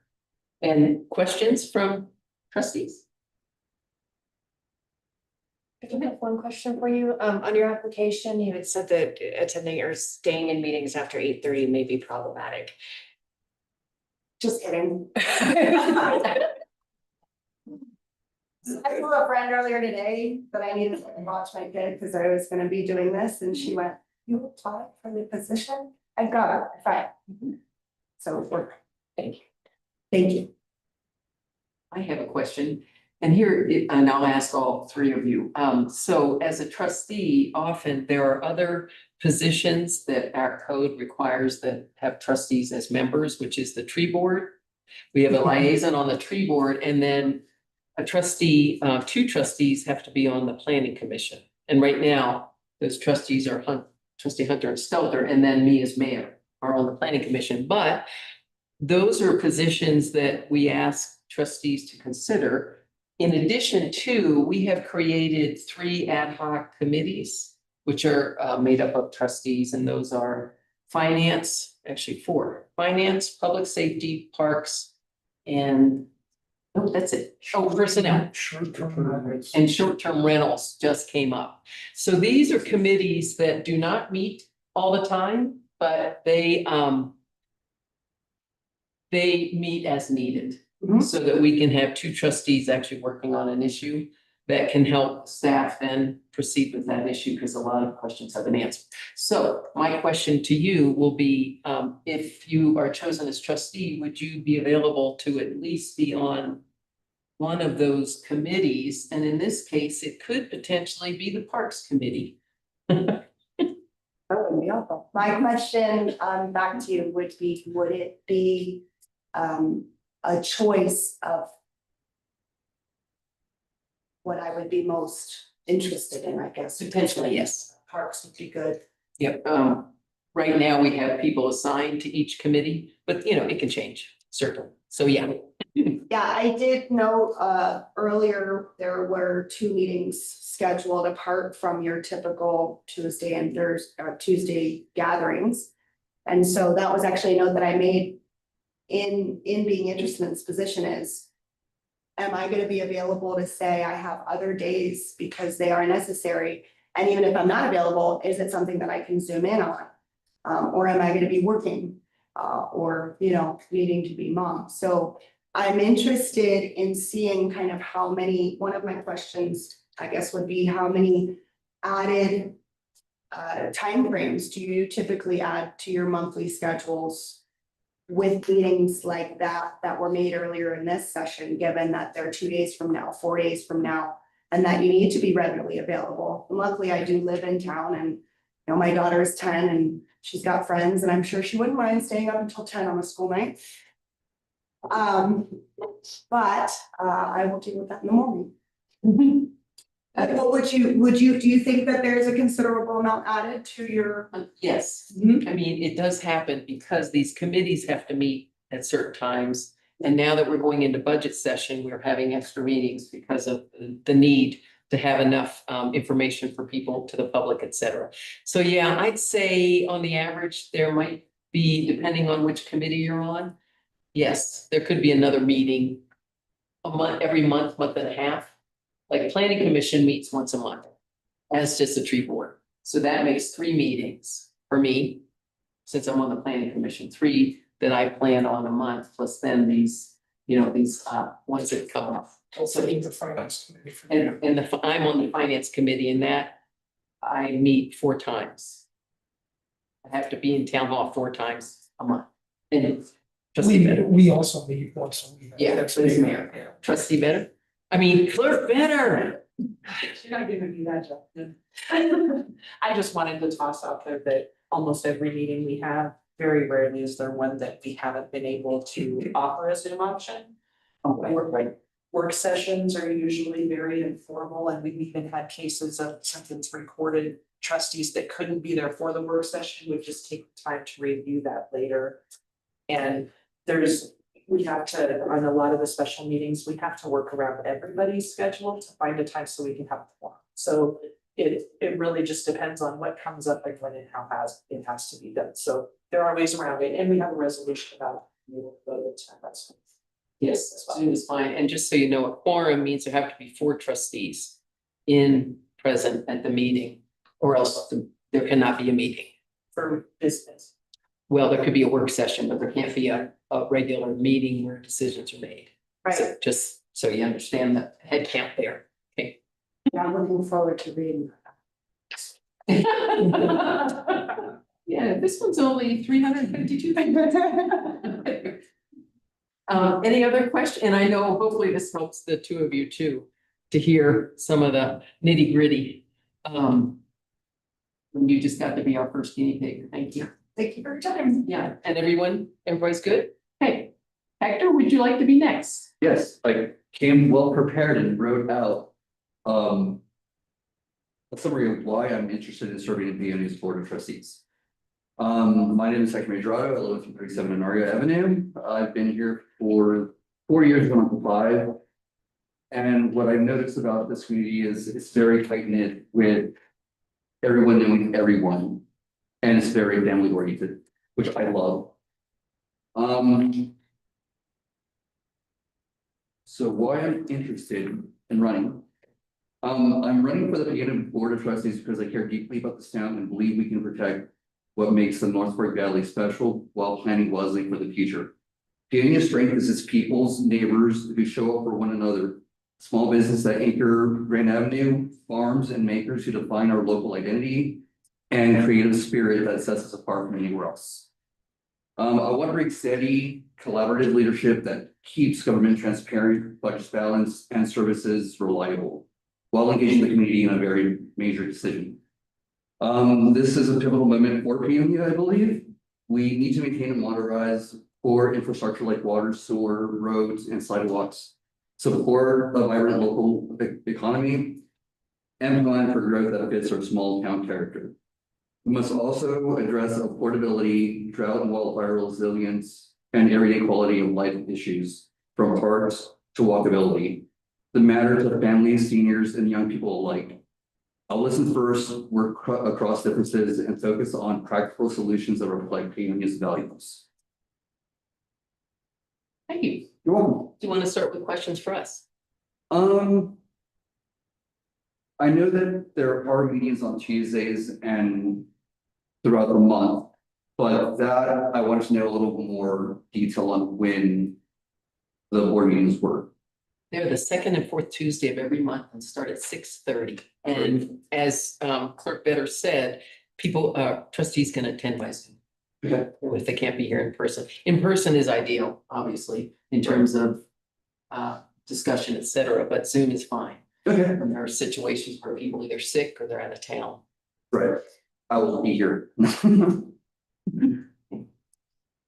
Anything else? No, if you guys have questions for me, I'll be more than glad to answer them.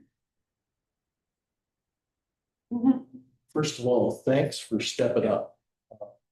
Gratified to see somebody in a younger generation able to do this.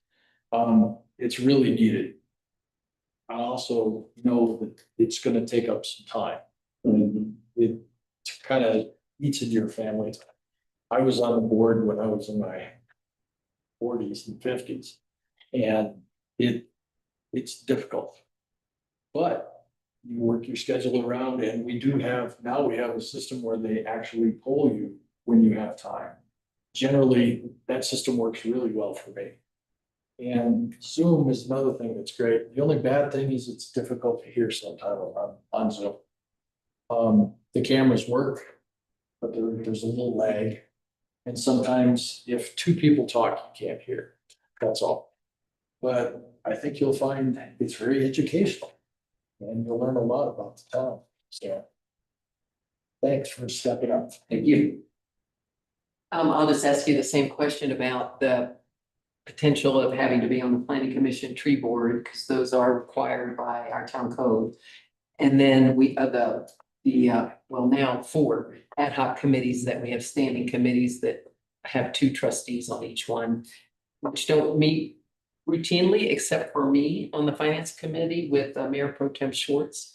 But the others are as needed as topics come up that come under a public safety, parks, and finance situation. So, and like I said, if you're on the planning commission, it meets once a month, and so does the tree board. And the planning commission is the first Monday of the month, and the tree board is the third Tuesday of the month. So just if, that sounds reasonable to you and your schedule. That sounds more than reasonable for me. Right now, I'm mostly working remotely, but I have my own home office, and then if I have to step out, I can always step out. So I have all this time. Thanks. Cool. Anybody else? Did that bring up any other questions? Okay, and any more from you that jogged your memory? Okay, thank All you, right, Hector. you're welcome. Thank you very much. Karen, if you'll come up next, thank you. Good evening, Karen Carno.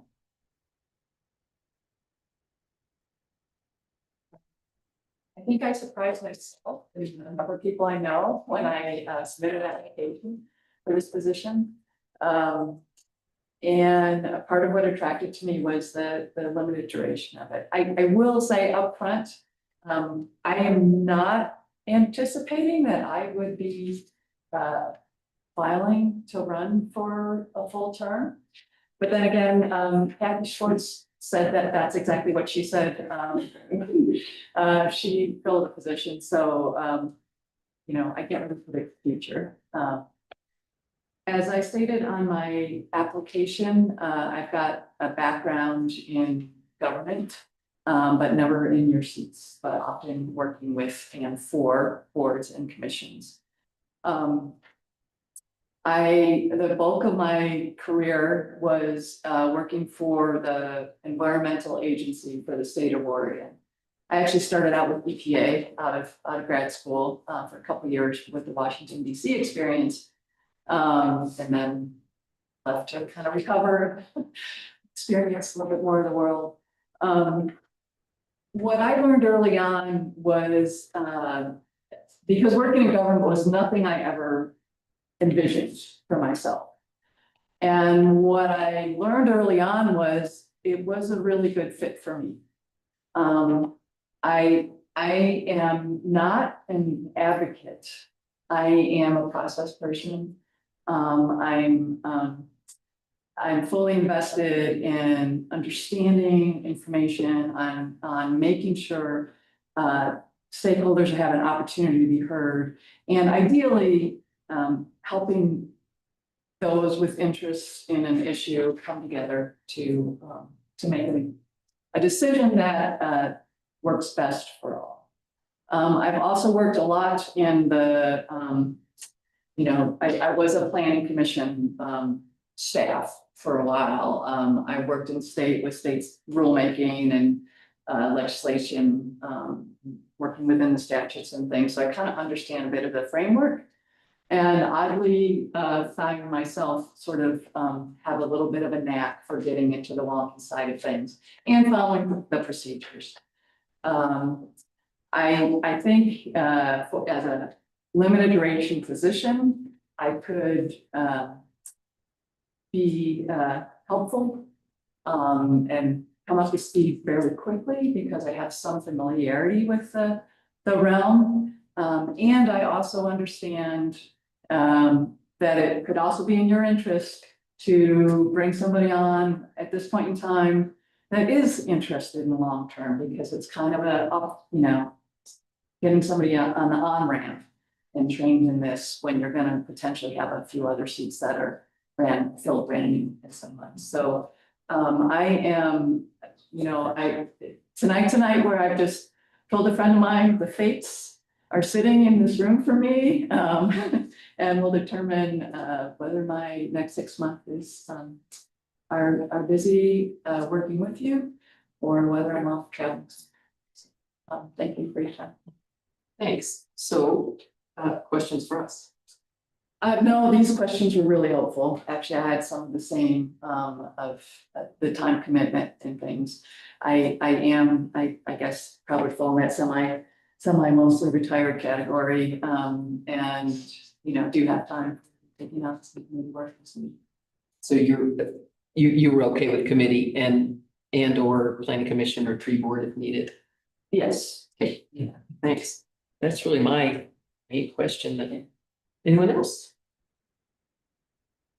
I just had a statement for all three candidates in that, I hope you don't lose your enthusiasm for wanting to be part of the board of trustees, because there will be open seats come spring.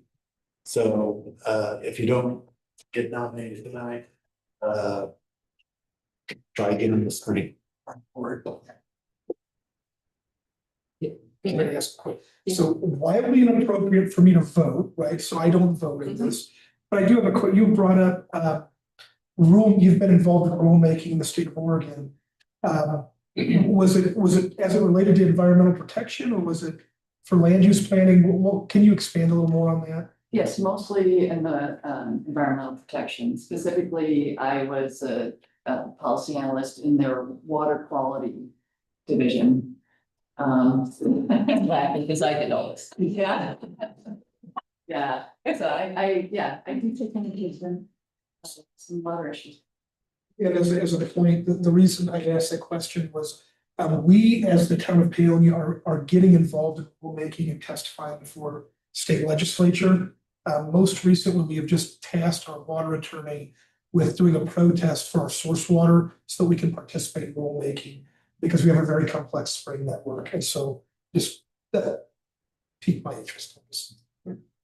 And I just wanted to add, whoever is chosen tonight will actually be sworn in and sit down. Yes, and I made sure. That was also a surprise. I think it was for me when it, Yeah. I was, came on. I was surprised I was up that late writing notes, so. So, okay, just so you know, there'll be a place, there might even be a name tag. That's really good. Yeah, so just so everybody's ready, whoever is the votes fall into will come and sit down. So now, any more questions, anything else? Do you all this? And anyone else? I just have a comment for all three of you, same as everybody else. Thank you all so much for being here. Amen. There will be seats available. Thank you, Karen. So I don't vote, I don't even do a tie, I don't break a tie. Okay, So there's 4 of us voting, right? yep. So you need to write your name on your card and your choice, and you're only doing one choice if there's a tie. Yeah, then we'll deal with that. Okay. And make sure to put your name on it too, please.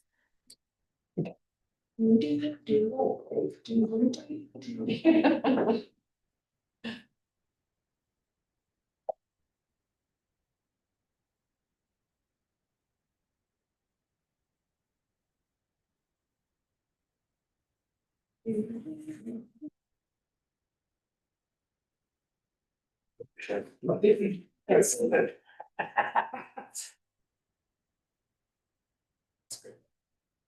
It's the first time I finished you at a meeting. You should come back for people someday.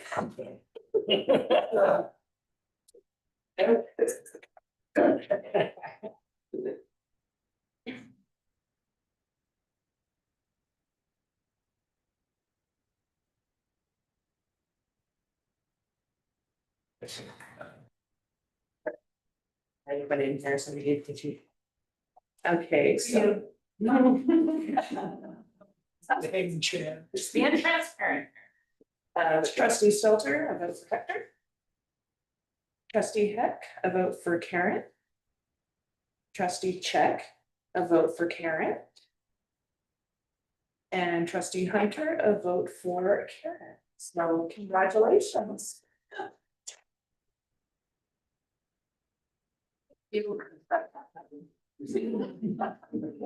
And Monica, thank you. Thank you so much. And we hope you'll do it again. So, you guys need a painting done. That was a choice. Please consider running in April. Yes, please, let's speak.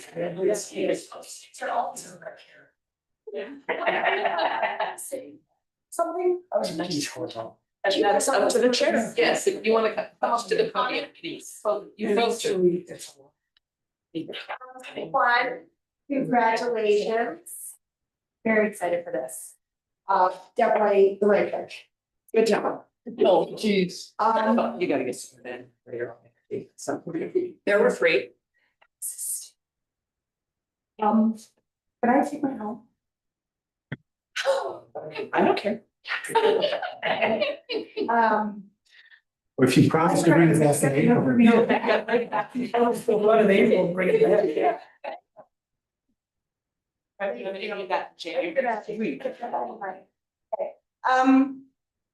I would like to just make aware that, for Hector and I to have gotten this position, it would have been very strenuous and stressful to be able to achieve all the meetings and the availability.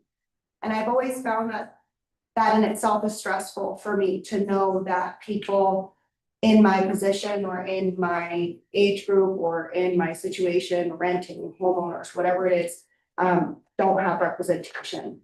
And so I'd like to maybe just offer an idea that there is some type of ability to bring in the younger generation, and maybe that involves more short-term positions, or maybe it involves an ad hoc that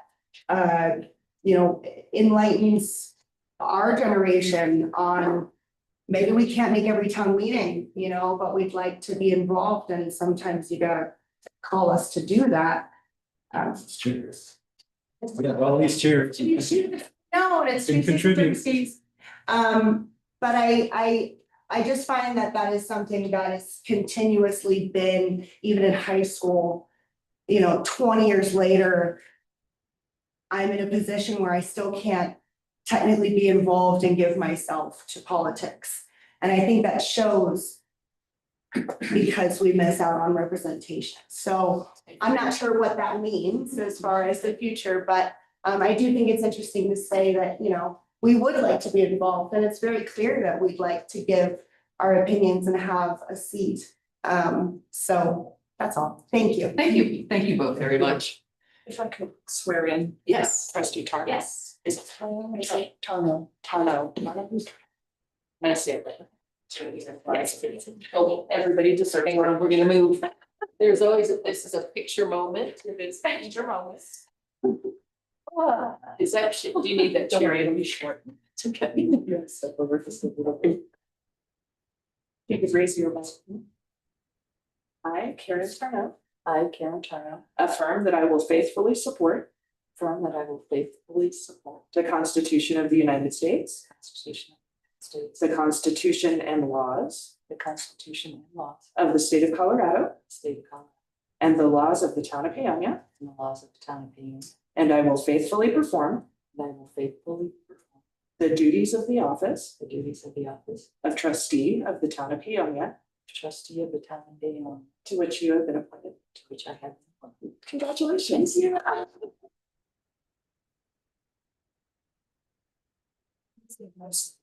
Just you. No pressure. Wait. You want to see it? Yeah. Yeah, and yeah, you can't just take pictures of us and not let us know. If you want to, okay. I think. It's like more than a bunch of women. I know. Thanks, Karen. Yay, okay. Great. That's good. So we are on. Yeah, it's. We're on item number 3, consideration of approval of a contract, Clayton M. Buckner, Attorney at Law LLC. And Stefan, would you like to speak or let? Clay, do we need any intro here? Or can we? I think it's speaks for itself. I would just, we're just going back to the good old days before I became the deputy district attorney and to our original agreement. And so I think I haven't changed or increased costs or anything like that. It's just back to the beginning. And I think everyone will benefit. Thank you. With that, I guess, I mean, the contract's pretty self-explanatory. Are there any questions amongst trustees? And I see Court Better has her hand up. I just wanted to let you know, again, timing just didn't work with when the packet came out, but I had talked with, I almost called him trusted town attorney up here about the edits and the addition of the resolution. And at that time, I do believe he came back and said he didn't have a problem with that, but I didn't get a chance to put it in there, so I just wanted to put it back out there for you. Okay. Well, just as a follow-up, I had made some edits on the contract, really were just editorial. As I want to do, making sure that an acronym's used and that the town was used consistently throughout. I had done a red line strikeout for that, just to clean it up with one additional change, which was done because there's a provision in here that says the trustees can contact the attorney, and we have a resolution that clarifies who can contact the attorney, which is administrator, clerk, chief of police, and me. And that the trustees cannot directly contact the attorney, and that's really done so that things are done through a conduit, and we don't have trustees asking things separately of the attorney because it costs money. And we also use these meetings as the vehicle to ask the staff to talk to the attorney on certain subjects. So because it was a little open-ended in the contract, I suggested changing the language just in a minor way and attaching the resolution to the contract, but none of you have seen it. So with that in mind, I don't know if, sight unseen, you'd like to go with those changes or go with the way it is now. There's nothing wrong with the way the contract is now, in my opinion. It just has some minor typos and things, but I did think it was important that everyone understand that resolution is still in place and it's really for continuity. So with that. And let me just ask if anyone in the audience has a comment on our contract with the attorney, and nobody on Zoom? I see no hands. Okay, seeing none, trustees have questions or need a little bit more explanation of what my comment, my edits were. And whether you would like to go out on a limb and take it with my edits, including the resolution, or. So Mayor, I have a comment. Yes. I would tend to go, I think Scrivener's errors they can be changed without issue. And so I would be in favor of approving this, and if the board's ready, I'd be ready to make a motion to that effect, but I would include that that your edits that are Scrivener's errors be taken, but the only content change being the clarification that the trustees don't contact the attorney directly. Any comment on that? We have a second. I'll second that. Okay, okay. I do have a comment for this, so. Just lost it, darn it. Going back to this contract, makes sense from the staff perspective. We do have a timeline, so there is a lapse in between, paychecks where Clay was still a part-time employee. I think his last paycheck is our first pay in October, and then the contract will kick in. So it's just the way that these, we're paid 2 weeks in arrears, right? And so that's just the way that this will play out. And he'll have his last pay in October, and then that contract kicks in. And if I can add one thing too, that because I'm on the finance committee and look at all the invoices, what I've found is it's been really helpful if we have our attorney on contract, because then the invoice shows what he's been working on and how many hours. And me as mayor, it really is helpful that I can kind of see some of the topics that have come through. So that, to me, that's an added benefit. Okay. Ready to vote? Any other comments? All right, all in favor? Aye. Okay, thank you. That passes unanimously. And then item number 4, the repeal or extension of resolution 13-2025 moratorium of enforcement. So can I turn that over to you, Steph? Yeah, that's me. So with some recent things that have happened with the short-term rental committee, our ad hoc committee, and that we've had to extend our time until Trustee Schwartz or Mayor Pro Tem Schwartz is able to be back on that committee. There was a consensus reached that we should really pause this. And because we're pausing it until she's able to come back to facilitate, this moratorium that we've enacted on this resolution 13-2025 that we've enacted, essentially stopping any enforcement of our existing code needs to be extended. And so that's really what this is to see if you as the Board of Trustees want to move forward with bringing a resolution to the next meeting to extend that moratorium. My suggestion would be 6 months. So 6-month extension on the already existing, I think it was 180-day moratorium.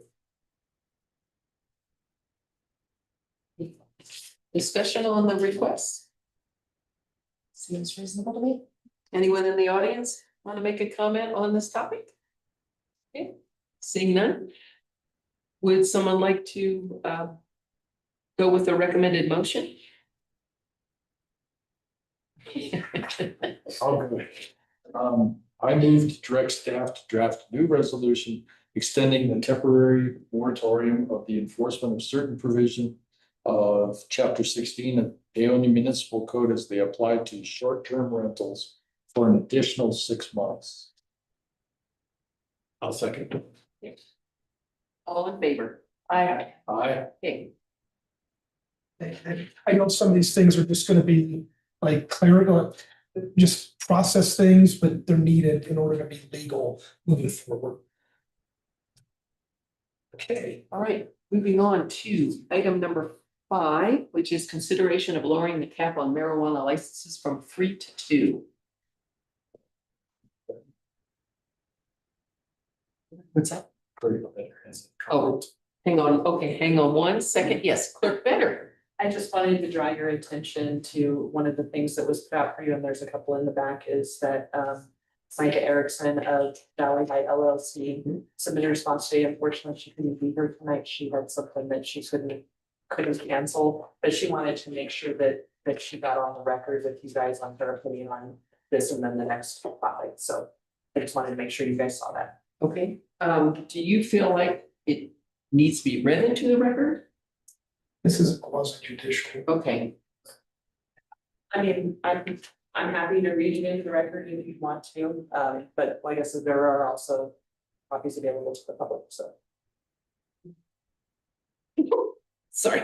For the sake of time, I think let's just note that it's in the record. And it will be in the modified pack. Oh, good, thank you. Modified packet, perfect. That was my next. I just wanted to make sure you guys. Okay, so I know, so Administrator Nguyen, I know you might want to make a statement about it, but we also have, I think, 3 people who want to comment on this. So, yes, So if I may, because I did the staff report for this one, That's and it was also You did. because I was contacted by community members, Thank so. you. Could we give an allowance to give them 5 minutes instead of 3 as presenters? Would that be okay with the board, or would you care? to make them. I'd like Yeah, we to, met trustee or clerk better. Sorry. I think we've got a little bit of mixed things normally when it's a presentation like this that a member or a community member has brought up a thing. We generally give them a 5-minute presentation automatically because it's different than a public comment. They're actually bringing business to you. So I'm just saying, I don't think you need to do a motion. That's typically we give 5 minutes to a presentation. Okay, all right. so I'll just explain my staff report. Basically, I was approached by owners of local marijuana dispensaries who are hoping to lower the cap. That right now we have a 3-shop cap on dispensaries. And I think we've all kind of seen that when we have 3, 1 doesn't make it. So I think 2 is kind of our carrying capacity, so to speak. And also looking at the existing ordinances of surrounding communities that brings it in line with that. One thing I would like to add that I didn't realize at the time I wrote this report is that the existing ordinance also requires that one of the 3 dispensaries be licensed to sell medical marijuana. And we do not currently have that. I'm curious. I'm sorry, actually, there was an amendment made to that ordinance. Myself and Town Attorney Cotton Davis took that requirement out already. So you just must not have seen the amendment. Fantastic. Well, I know it's. That is really good stuff. Okay, so that's that. So this item is just for lowering the existing cap from 3 to 2 dispensaries in town. And then. Sure. So, thank you. If you each want to come up individually or together. Together, yes. If you'll just. Teamwork makes the dream work. Yeah, if you'll each just give us, Meeting this morning. but if you will just go to, if each of your names and if you've been in town or out of town. I'm Jimmy Lowe. I live in unincorporated Paonia on the Harding Road. Susie Caldas, 1866 Harding Road, unincorporated. Erica Leonard, 208 Colorado Avenue. Okay, thank you. Thanks for hearing us tonight. I'm just gonna go ahead and read a letter that pretty much sums up what our request is and the major bullet points. So good evening to you all. Thank you for the opportunity to speak tonight. I want to address why our community of Paonia cannot feasibly support 3 fully operational marijuana dispensaries. First, the evidence is already in front of us. Each time the town has licensed 3 dispensaries, one has inevitably folded. In 2023, MJ's closed, emptying the storefront in the shadow of night, leaving the local landlord with a debt of several months' rent. And just this year, in 2025, Paonia Purple also shut down after months of operating at half-mast. This isn't speculation, it's fact. Paonia is a small town with a limited customer base. While we value having access to safe, regulated cannabis, the reality is that our community cannot sustain 3 thriving businesses in this sector. Each time we attempt it, one dispensary ends up bearing the financial loss, and the community is left with another empty storefront. This cycle hurts local business owners, employees, and ultimately the fabric of our downtown economy. It creates instability rather than growth. Allowing 3 dispensaries sounds like a choice, but in practice, it spreads demand too thin and sets up small business to fail. By reducing the number of licenses to 2, the town supports sustainability and stability in this industry.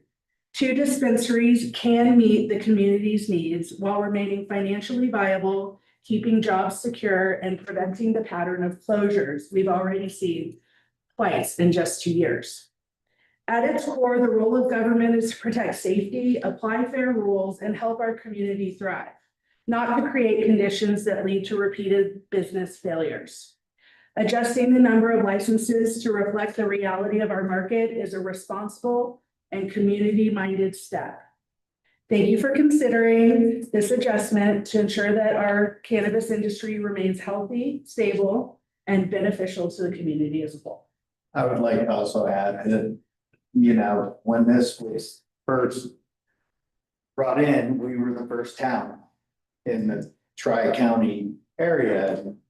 That has changed in a matter of a handful of years and made it very different to where you guys have noticed numbers changing because people aren't traveling here. You know, they can stop in Hotchkiss or they can go to a lake or Palisade, Grand Junction, you know, Mesa County. Just in a matter of a handful of years, it's changed a lot. So, you know, I feel like we need to change with it to be able to keep it viable. I remember when we first opened, a lot of people would come in and say, another dispensary, there's 3 of you, how are you guys gonna make it? How are you guys doing? This doesn't seem right, it's odd, and even with tourists coming in being like, oh, isn't there one there and here? Like, how are you guys doing in a small mountain town with 3 dispensaries? And at first, it just made me nervous. And it wasn't unfortunately until Paonia Purple closed that I started to feel a little bit more stability in the success of our shop, of my job, of the community. So I just think that, yeah. That's right about there anyways, yeah. So it would just make me nervous to see another shop come in. Would be good. We would probably close our doors if another shop happened. And we invested, you know, quite a bit to open. So thank you for hearing us. We hope that your decision tonight won't be that Yes, hard thank to you. make. Yeah. I appreciate all of y'all. Thank you for coming. So at this point, I'll just ask if anyone else in the audience would like to speak on this topic. See hands online. Okay. Thanks all for your. Oh, can I say something? Do you want to say it as a citizen? Yes, ma'am. You want to come up? Come work for you in Yeah. the street as well. Sure. Come up to the podium. You guys know, it's no secret. The records of occupational tax, and I presented to Stefan and Stefan has presented to you in the budget actuals, and you've seen the plateau. You've seen the decline. I don't know if you guys know, I used to work at MJ's. Yeah. It was my way out of IT, I thought. Yeah. But we heard rumors about Hotchkiss getting, and we were so afraid that they would dive into our problems. That's exactly what happened. So once Hotchkiss opened up, we saw the numbers decline quite a bit. So I don't think having 3 dispensaries is feasible. Personally, being from that industry, I think 2 makes sense. And removing the medical requirement is fantastic because that would force one of the dispensaries to carry that name, even if they don't want to. So I personally think 2 dispensaries is good. People, like Jimmy said, used to travel here all the time, but now, thank God, Delta did it proven, otherwise we'd be leaving that in as well. So just throw that. Thank you. Thank you. Steve, comments? Any discussion? Yes. Hang on one second. Trustee Turno. Sorry, I have to get it. Tarno, see? It's okay. Tarno. Thank you. Sorry. Yeah, this feels a little uncomfortable because this will be my first comment as a trustee. And I think I just want to introduce myself in a little ways that sometimes I ask hard questions and they can come across to some people as confrontational. But what I'm really trying to do is draw things out and make sure things are thought through from all sides. And so first of all, I completely understand where you're coming from. And there's a part of me that just wants to outright support the business portion of our community. But I'm wondering a couple things. One is originally when the number was set at 3 and not 2, what was the basis for that? Was it based on, kind of what we think the carrying capacity of the community is and that it's the appropriate role for the trustees to set a limit on that? And then the other thought, so let's just want to put that out there. And the other thought is, and again, I'm new at this, so I'm not exactly sure what the role is, but I think what's being asked here is that the town would be regulating what businesses can come into town or not. And which is typically, obviously, as you understand, it's usually, market pressures and competition and, and who can make a go of it financially. But it is the town should the town be in the position of saying, of limiting that kind of market interaction by lowering the number from 3 to 2. And if we do step into that, is this a precedent that other sectors of the community might also be asking the town to consider and support, number of restaurants or things like that. So I just put that out there as a maybe point of discussion and consideration. Do you feel like you can answer the question about the 3? I can't, but I'm sure. Perfect.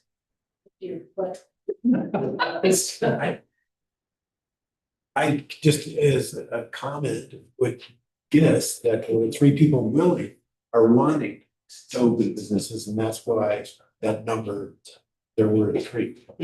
But I think now that there is sort of precedent set that the town can only support so many, that any business person that would come to town hopefully would be savvy enough to do the research and realize that the town isn't going to support 3. So I see your point and I kind of agree with it that it shouldn't be up to the town to really say how many business of a particular type can be here. Although I have sympathy for the shops too, in that we have seen a history of when there's 3, forces one of them out. So like I said, I kind of feel mixed emotions about trying to regulate a number. I definitely appreciate your input and the discussion points for sure. And I see like where you're coming from. What I would say is we don't license all business sectors. We don't license restaurants. We license bars. We license marijuana dispensaries. And those already have existing caps, and this is just changing that cap to make it friendly to our local businesses so they can continue their business. I'm sorry, Clerk Better has her hand up. I can wait for a second. I was just gonna address the question I was asked, but I can wait until somebody else speaks. My comment is that I was in the restaurant business here. It's a very competitive business. Also, you can't run a restaurant without a liquor license. It's just impossible. Can't be done. I'm concerned that this steps a little too far into restraining trade. And I wish it was different, but I think we can't change the rules just to keep the ones we have here. Would we stop another grocery store from coming in if they decided to come in? It's a sticky wicket here, and I know there's a very competitive market, and I don't like the system the way it's set up. But I don't think that changing the number of licenses is the thing to do. It looks bad for us and as well you. You've saved your businesses, but you've done it by restricting somebody else competing. And that just doesn't look good at all for us. Go ahead, and Trustee Better. Short thing. Just Sam. Sam, I am so sorry. She actually answered the first part of that question, the question, what consideration was given to make it 3 licenses instead of less or more? Okay, so this is coming from a clerk's perspective, since it's in almost every town, it's a town clerk who actually goes through the licensing process with marijuana. So number one, it's still very heavily regulated because it is still federally illegal. So that's the first part of it there. But then when people first started opening up marijuana to where it wasn't illegal anymore and you could sell recreationally and it was a state's choice, the biggest thing was, I mean, first off, Colorado was one of the first to do it. So then we had people running from 50 other states going, yes, we're moving to Colorado. It's very traditional, especially for small towns. And I can tell you this from experience of talking with my other clerks at institutes and stuff, to limit caps. And part of that was because of what that fast growth that the tourism and then bringing in would do.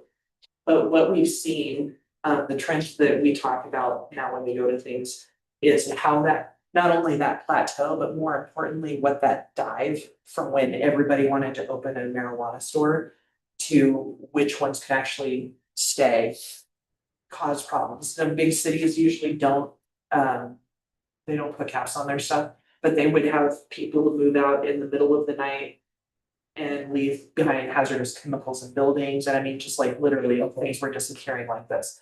So it's always been very traditional for small towns to be like, okay, this is as many as we want. We don't want, to lose everything and turn into this big marijuana epicenter.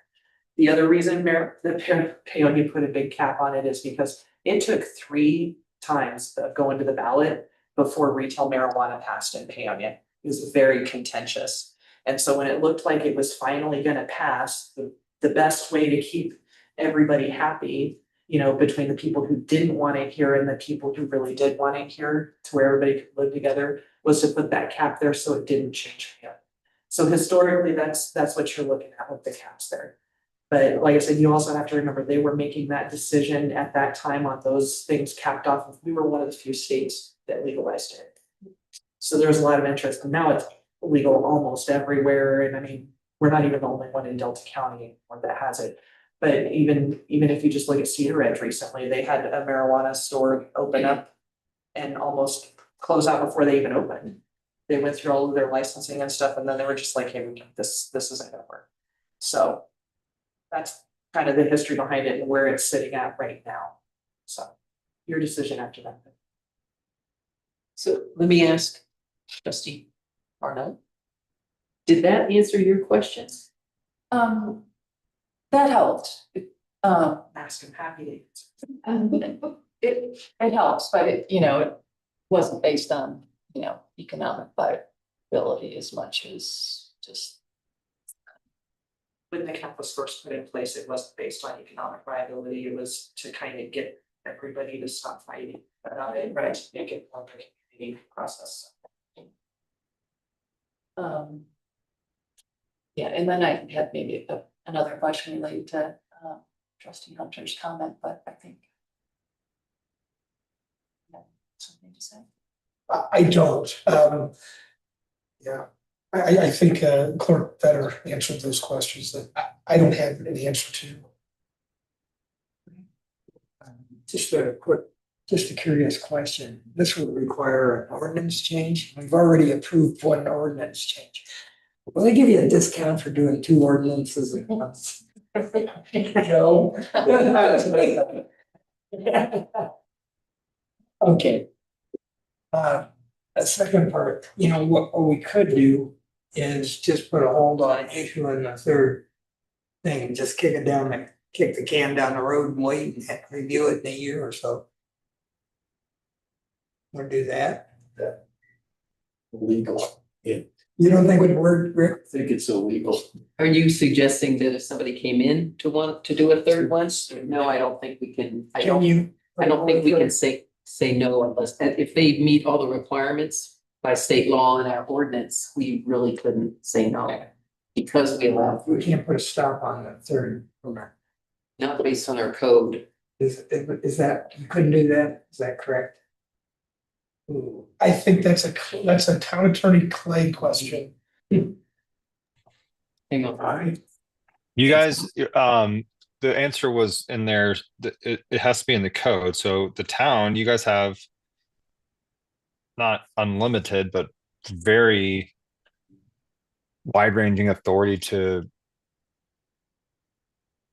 Set the number of allowed permits, et cetera, where and how they're allowed to operate when, where, so. If you put into the code that you can only have 2 permits within the town, then you could. Obviously, deny a permit from a third applicant, but you have to, you have to have those limitations in the code.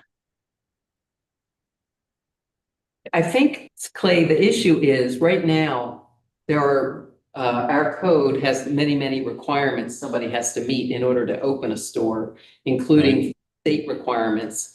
And right now, if somebody met all those requirements, I don't know, because we say you can have a third one.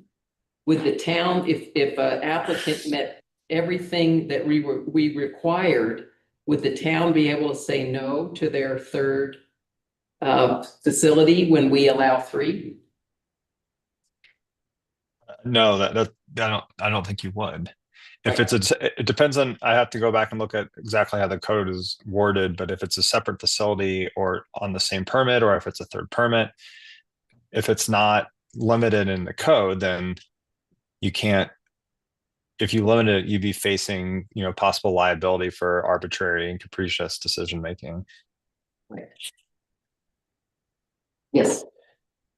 So if you want to keep the number, like if the conversation is going to keeping the number of licenses at 3 and instead of reducing them, you can adjust the code to make it so that there's only a certain number of licenses available per zoning district. And so that would also not just change chapter 6, but also chapter 16. But you have to make those changes to both. So you could limit and say there is only 1 license available per C1 district. And there's only 1 license available per C2 district, which is the other one that's operating currently. You could say that there's a third available license that may have to be put forward in a planned unit development or developing resource district. So there are ways that you can restrict that without reducing the number. So if somebody wanted to come in with a mixed use development at the entrance to town off of Samuel Wade, and say, I want mixed use with residential and some commercial, they could put that in as one of their, as in one of the plans. If they're in town boundaries. If they want to annex into town boundaries, that would be wonderful. But I mean, there are ways to do that if we aren't talking about reducing that number. Hotchkiss has a similar part of their code. That, there would be only 2 in the C2, C1. And there's 4 licenses available in. But they only have 2 facilities, that's what it says. So they actually say that they want their facilities to have a medical, because they also require one to be a medical marijuana license. We dropped that, I know we did. but I think the code still says 6 licenses are available. Did that get changed? Didn't see that. Go ahead. Sam, It was just the requirement that we changed when Attorney Fountain Baez and I were thinking about it. At that time, our third facility that did have the required medical license and then the retail license had gone out of business. So it was a matter of, we backed ourselves into a corner on that one because that's a significant cost to, you can't serve them out of the same area, they can't be stored in the same area. It's a huge cost to somebody, and it was like, so how are we gonna tell which one of our existing marijuana stores that they have to go through this? And the answer was that we really couldn't.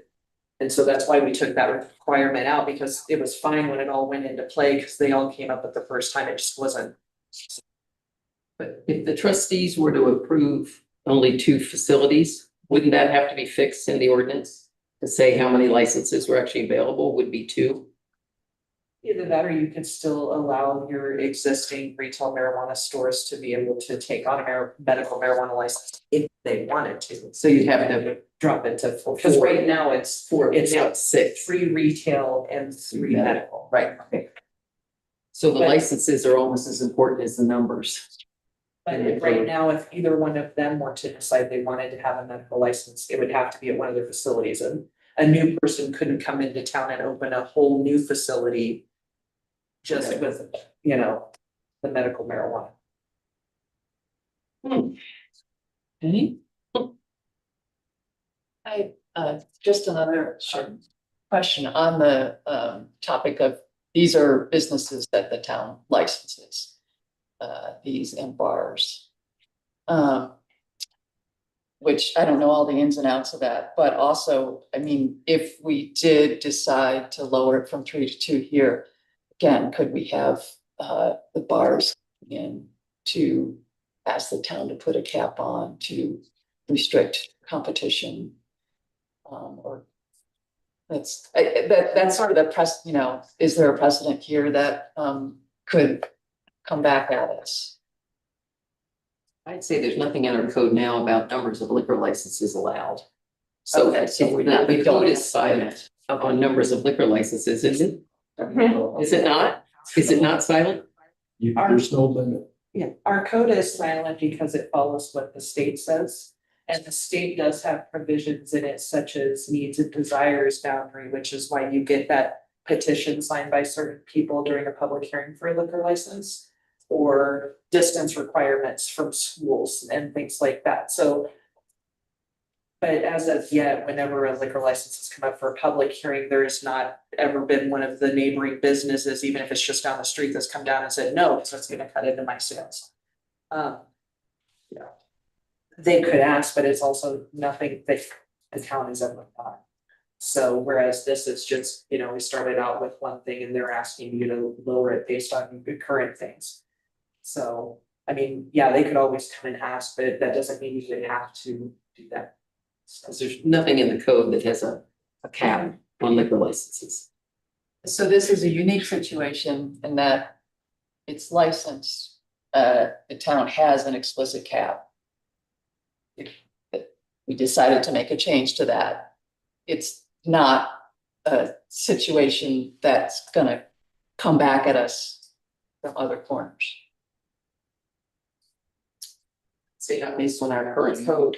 So anyone can certainly make that argument, right? So if a liquor store wanted to come in and, I don't know, a chain liquor store, well, we have a big box ordinance. If another liquor store wanted to operate, they could certainly make that argument to say, we want to be the last license.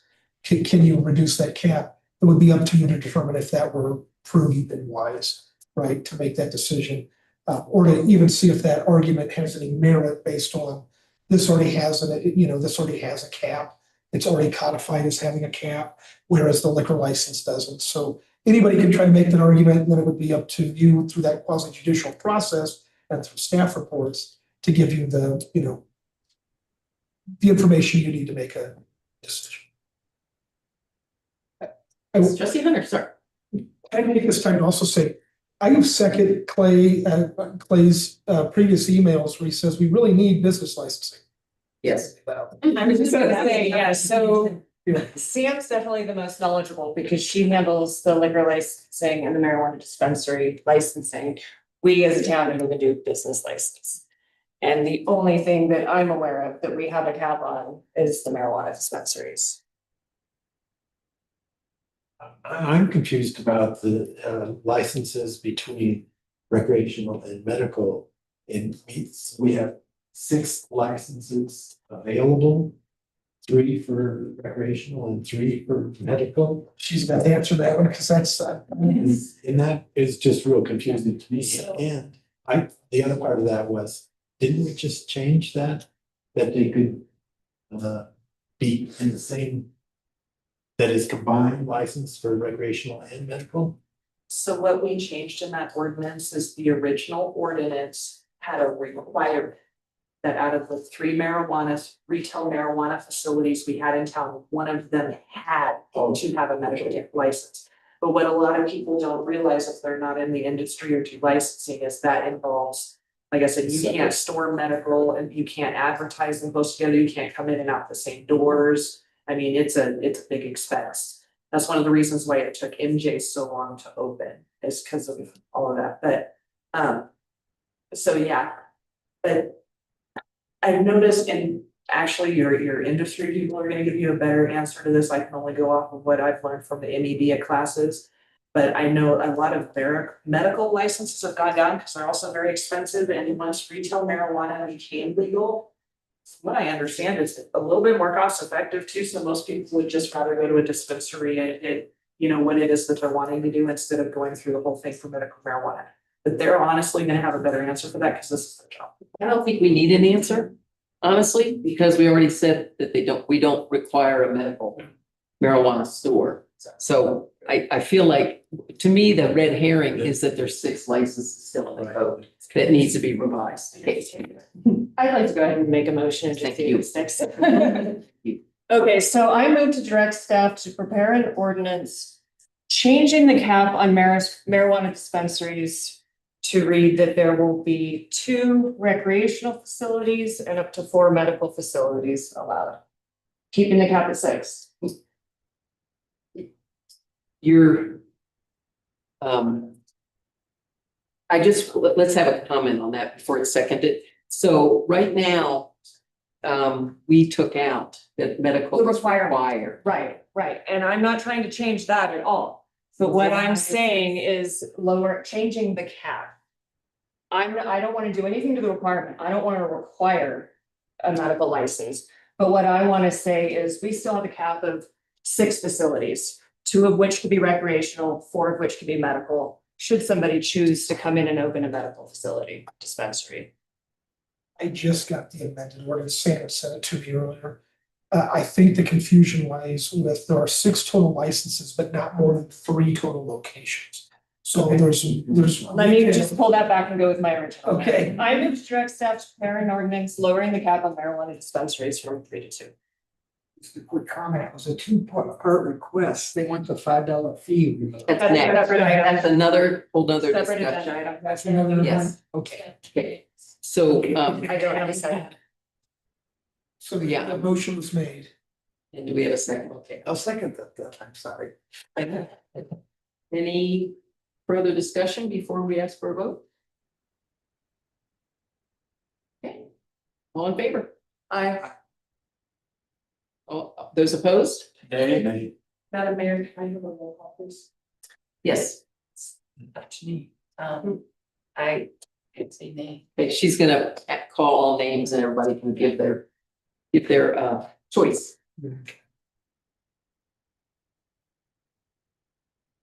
Trustee Stelter, Okay. trustee Check, Nay. trustee Hunter, Aye. Trustee Heck. And trustee Turner. No, Pet. That motion fails. fails. Okay. All right. All right, okay, we'll do the next one. Right, right, and thank you. The next one is discussion about the occupational tax that is attached to every sale of a marijuana product. So, Hang on one second. I think we need a motion to extend the meeting. Make a motion to extend the meeting by 30 minutes. I'll second. All in favor? Aye. Okay, thank you. Sorry, go right ahead. So this was the second piece that the dispensary owners and operators had approached me about. Looking at all the surrounding municipalities, it's across the board from what I've seen. It's a 5% charge on transactions rather than a $5 charge. This is not an action item, this is just a discussion item. Reason being that language was included in the ballot language passed by the voters. So if we were to make this change, this is not something to do by ordinance, this is something that would have to go to the vote. I do. Oh. Sam. I'm sorry, I was just gonna request that if it was possible, I mean, you guys can continue your discussion, but if we could continue this to the next meeting. Because I was asked for some election information, but since they're currently working on an election, I wasn't able to get in time. And I'd like for you guys to be able to at least have that information if you guys are gonna. May I ask a question of the presenters? Did you have any handouts for this? Okay, why don't you hand them in? Yes. Yeah.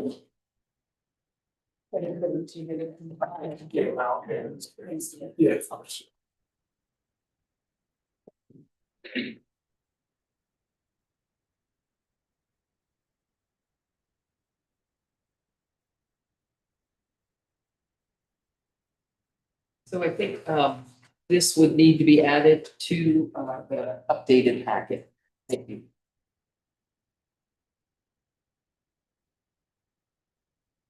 So we're not gonna be able to read all this while we're sitting You can see is here. the bottom numbers. Okay. I don't need to waste any of my breath either. So what I would like to point out is, this is the same thing when I met with these folks, and this is from Micah Erickson, who owns the bottom piece, so the two tables down at the bottom. Those are photos of her reports for her two different facilities she operates, or dispensaries she operates, one in Peonia and one in Hotchkiss. These show gross sales and the taxes paid to the town for the month of July. And so for the Peonia shop, gross sales were roughly 34,000. And then with a $5 per transaction fee, that resulted in payments to the town of Peonia of $3,085. Where the Hotchkiss shop, gross sales were $101,000. And with a 5% transaction fee, the amount going to Hotchkiss was $4,519. And that to me was pretty telling. And again, I think it's beneficial to our local citizens, patrons, business owners to be in line with what's going on in the surrounding communities. And from everything I've seen across the board, it's 5%. And $5 to me seems like a hardship to these businesses. But again, this is a discussion item, not an action item. This is true that this is a huge tax. And it does penalize the small buyer. But this came about as part of the vote. This is how they got the vote passed. In order to do this, we would have to hold another election. It would have to, yes. Yeah. Do you know if Micah has the transactions from Hotchkiss, the number? It's in there. No, there's. Oh, you're right. She would. Oh, I see. Yeah, she would. Because I think that would be helpful. Mhm. Just maybe yesterday. Get that information. You know, have that information. So, You don't have it for Hodges. No, that's me. Explain. So at this point, it's a discussion. It's a discussion item because were we to get to the point of action, what it would take is a vote by the Board of Trustees to send this to the voters to change it from $5 per transaction to 5%. Trustee Chet, did you have a comment? Yeah, that's what I was just gonna ask. We just can make a motion to send it to the voters. And at this point, we're not in a hurry. It's not, I'm not asking for a decision. This was listed on the agenda as discussion. Because I think if it would have to be two motions, well, maybe one motion, because if it were to go to, I don't know what election it would go on theoretically, but the trustees would have to ask the staff, or the staff would have to come with some sample ballot language, because the trustees have to approve the ballot language before it can go to the ballot.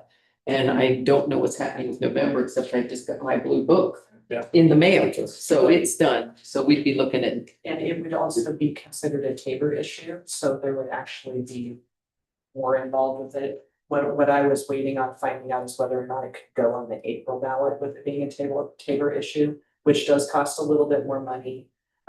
Just to give you a heads up for that, but yeah, there's no way we can get it on November. Right. Yeah, so we've got time to talk about it. so your suggestion was to bring it back to the next meeting when you can report on, or if folks. Or at a later agenda. I wanted to get this in your hands, bring it up, just kind of bring it up, give you something to think about. Yeah, and I can add it to a different agenda. Not even necessarily the very next one with budget, but I just wanted to make sure you had all the information you needed to have a good discussion. Okay, well, with that. Thank well, you. Thank you. Thanks for coming. We are moving on to item number 7, consideration of posting and coordinating with Dark Skies Paonia on their matching fund program in town hall. And hang on one second, so Lynn is here as a member of the board of the Paonia Dark Skies, so would you like Lynn to give a presentation or to start us off? Okay, thank you, Lynn. Okay. What I'm proposing is asking the town if we can post a poster like this, which we have at the library presently. And so the language, of course, where the applications will be turned in, we'd have to work with the town on that. If they decide we can do this. So what we have is a project going. We have funding for doing free lighting assessments for town residential lighting. And we're asking people, instead of just free for alling it, we're asking people to put in an application. And then we have one of our board members who goes out to that location, sets up an appointment and does a lighting assessment. Recently, he did this for the library, and as a result, the library is, and he made all kinds of recommendations. You could just change the bulb color. You could just, it's not like you have to go and change all your lighting. But they decided that they were gonna change all the sconces on the building to be dark sky. Turn off the flagpole light that was shining off, and consider lowering some of the parking lights that are on the residential side because they had a complaint there. So it was really successful. Randall Gillette is really good at working with people. It's not a forceful thing, it's actually an informational thing.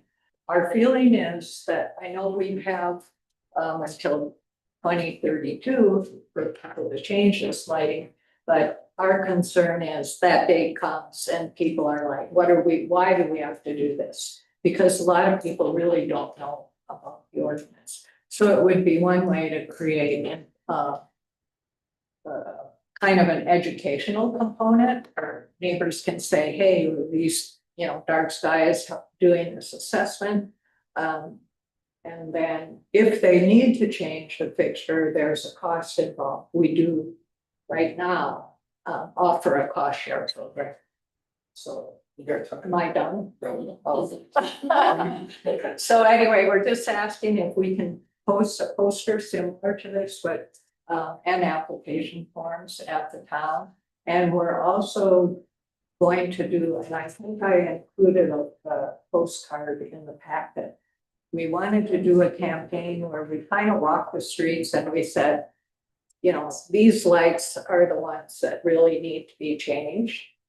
And then just send a postcard to that person saying that we have this program. And if you'd like a lighting assessment, we're happy to come and do that. So That wasn't included in here that I, unless I missed it. did we not?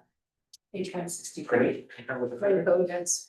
For funding to replace her troopers. That, it looked to me like that was a voluntary thing coming from the homeowner, but maybe I'm wrong. With the way I'm reading this. Does this what the postcard look like? Oh, the postcard, yeah. Is that what it looks like? Yeah, that's what it would look like. I mean, we could, you know, the reason I'm even bringing up tonight is because that it does. No, that's not it, that's sort of it. Sorry, it's only putting it in the packet. I did what I have. Oh, okay. I apologize, I didn't have anything else. Right, so let me just read the last paragraph. Basically, we're saying the same thing, we're offering this program. But then the last paragraph, and this is where I really wanted to make sure the town was okay, that this was in the postcard. The town of Paonia and Dark Sky, Paonia encourage you to help keep our dark skies overhead. Paonia's current municipal code for sorry, I don't have my glasses on, as of January 2025, specifies requirements for outdoor lighting that meet dark sky standards. We'd like to help you make sure your lighting meets these requirements.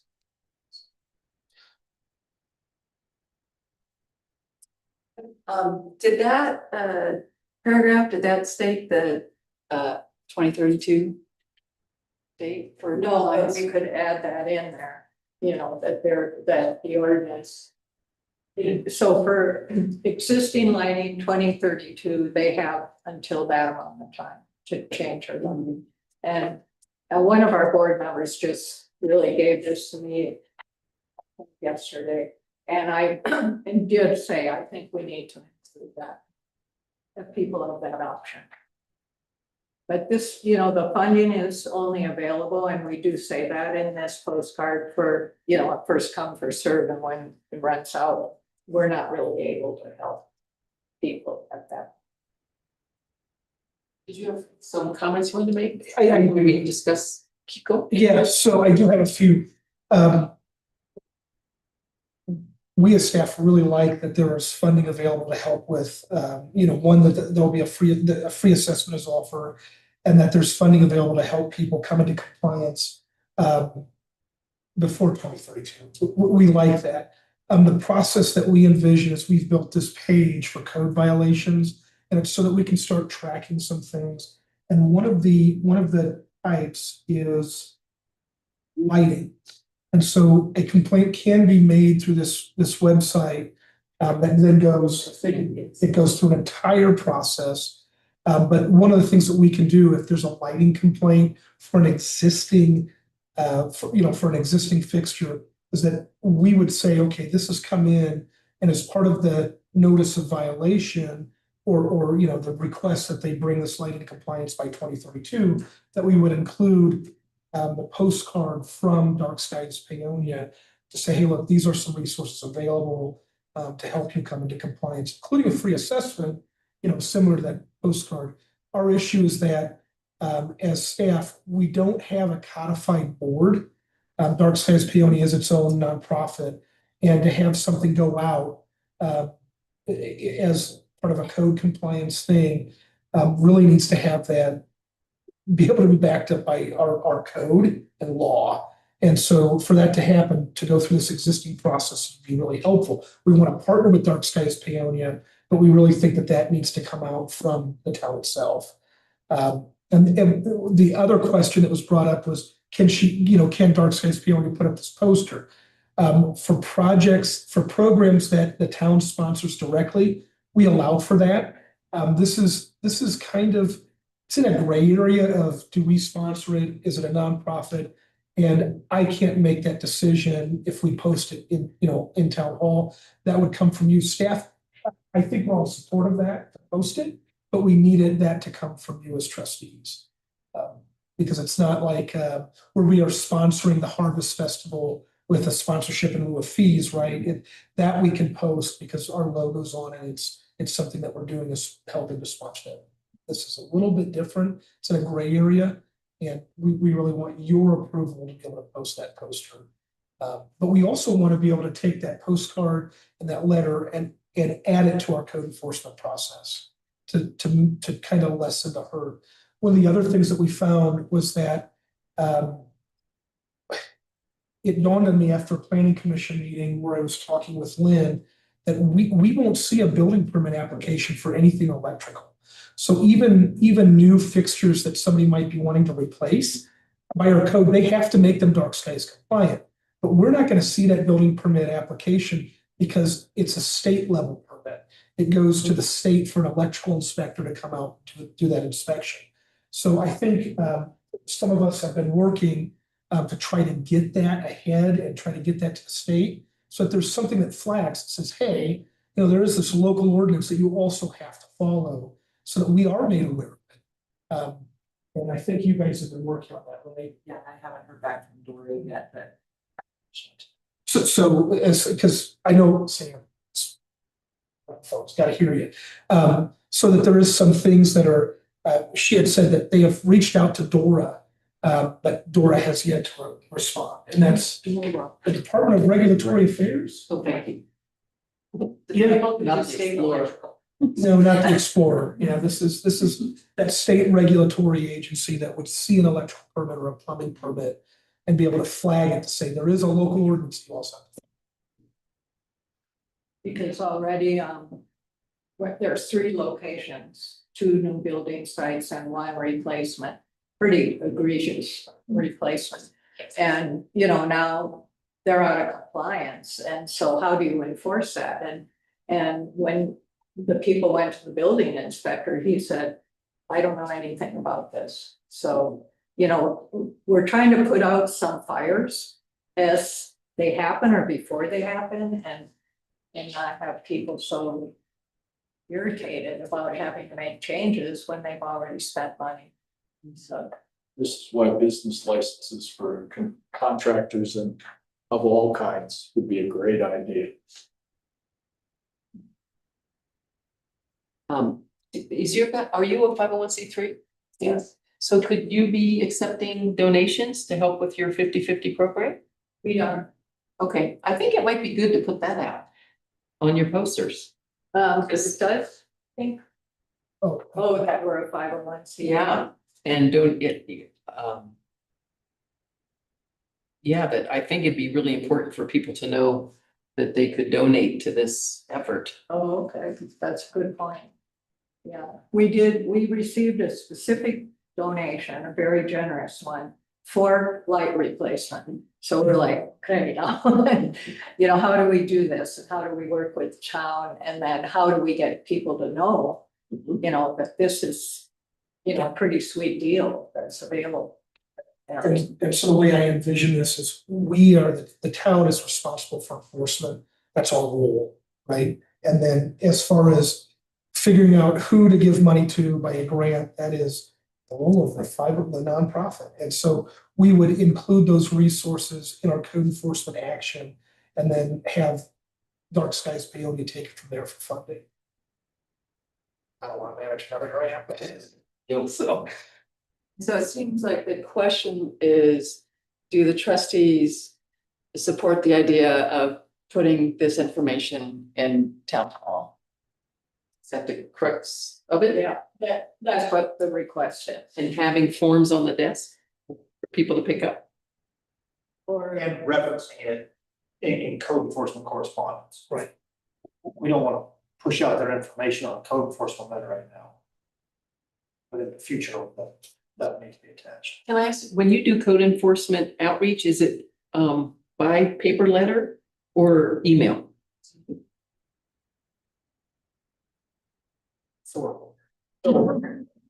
We do both. We'll send out a letter or we'll send a uniformed officer, depending on the code enforcement, the complaint we received. But yeah, right now, we're getting a lot of phone calls, mostly the signs went up and now everyone's saying, well, my neighbor's not compliant with dark skies. Well, we don't, dark skies is not really PD enforcement, it kind of runs through the clerk's office, but as soon as the signs went up, everybody thinks PD does code enforcement, we started getting those.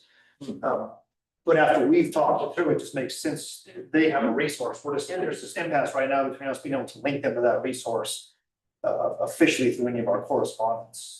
So I was just gonna, so a paper postcard is useful. Yes. Okay, Yes. I would say that because I'm the one who's done, I've responded to Dark Skies complaint. I have a letter that I send out not only to the person where the violation has been, but the complainant, letting them know, because a lot of, letting them know, hey, they actually have this much time to come into compliance, but we did hear this, we are reaching out. And then I send out information to the actual person the complaint is against or the property, letting them know about the ordinance and, the suggested ways. I'd love to be able to also include, hey, if we want somebody who's really knowledgeable about this to help you, I'd love to be able to give that to people. So. She's also taken the white meter from my office, but it's on her desk. I did not, it showed up on my desk. She's not Well,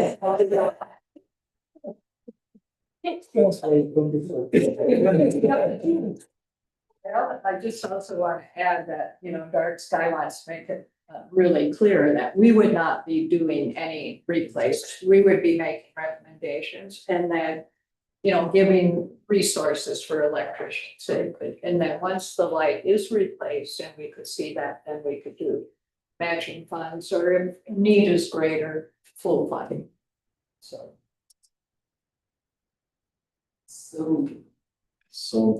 We're asking for two things.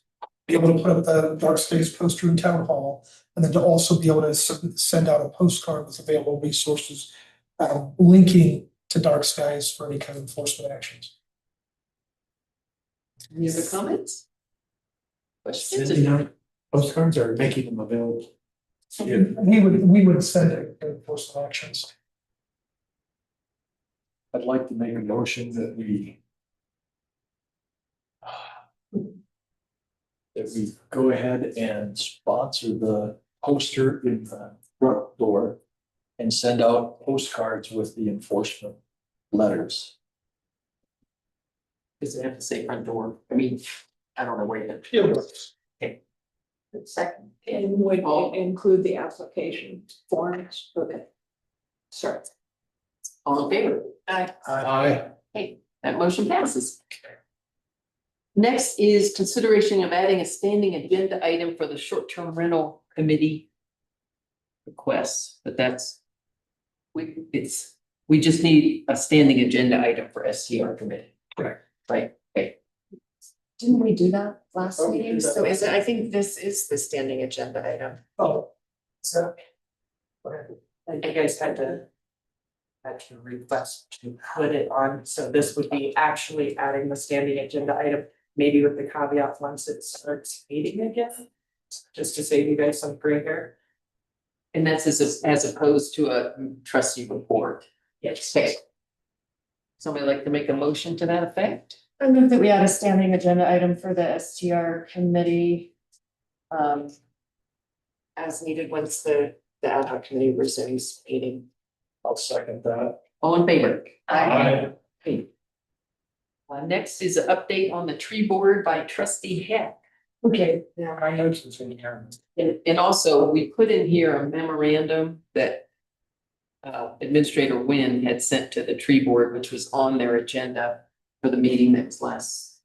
Yeah. Okay, just so that's what's in the packet. Can I talk now? Yes.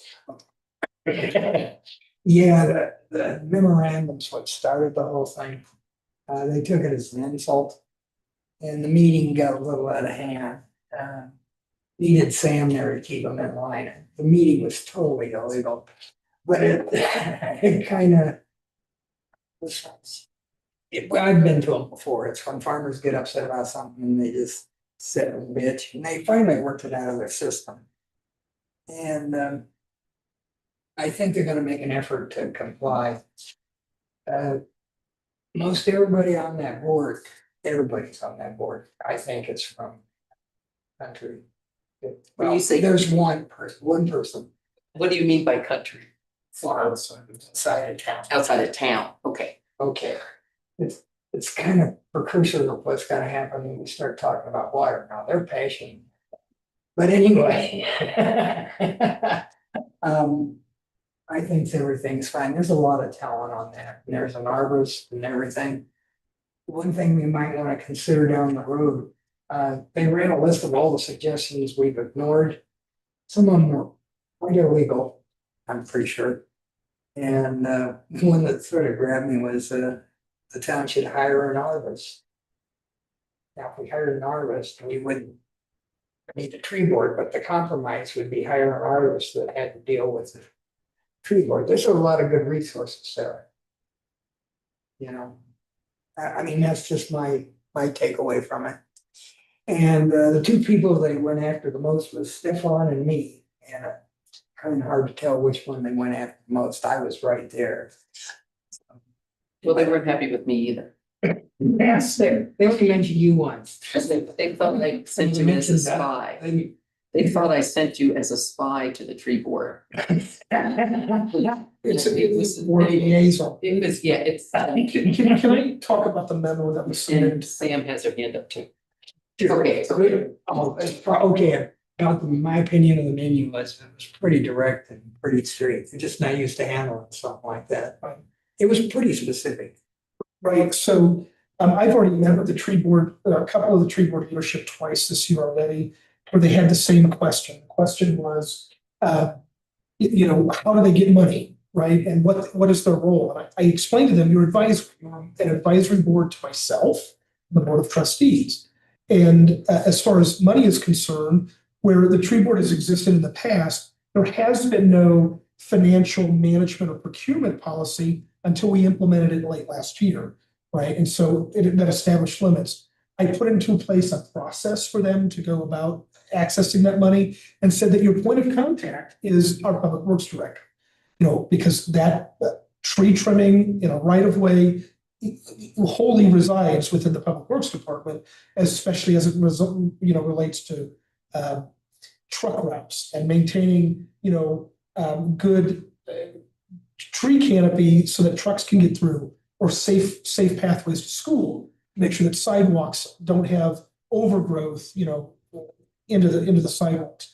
That is the entire scope of this memo. Explain your participation. If you want to participate in the budget process or buying things, you can't just buy them, right? Our code says that anything that doesn't follow our specific process makes that purchase null and void, and the town has no responsibility to pay for it. That's something that went into place in 24 that previous tree boards didn't have to follow. It also implemented internal controls and codified them. Here's our processes. I explained that twice, and then in no uncertain terms with this memo, I explained that what that process was and what those expenditure limits are. I even have an expenditure limit that I have to follow, and it's below 10,000, right? And it requires 3 quotes if you're going to go 5,000 to 10,000. If you're going 10,000 or more, it requires a competitive bidding process. These are normal best practices, that towns and counties follows. I think even state agencies follow, right? And so this is something that we put into place. I can't explain to you why they were upset at this, other than I gave them an exact point of contact. I explained to them what their advisory roles are. And I do want to say, I walked up on them at a resident's house where they were complaining about the town as members of a town appendant body to this board of trustees. And that's unacceptable. And I called them out on it, at that resident's house to say, listen, we are trimming trees in the right of way. This tree is in the right of way. The way that our public works went about it may not have been the best practice, but again, there was no doubt that the tree was hanging into a right of way sidewalk that kids use to go to school. And instead of disparaging the town, they really should have been using that as an opportunity to educate the homeowner and their public works department. One of the other things that I asked for the tree board at their most recent meeting that they failed to make any forward progress on was I asked that they create a training video for public works employees.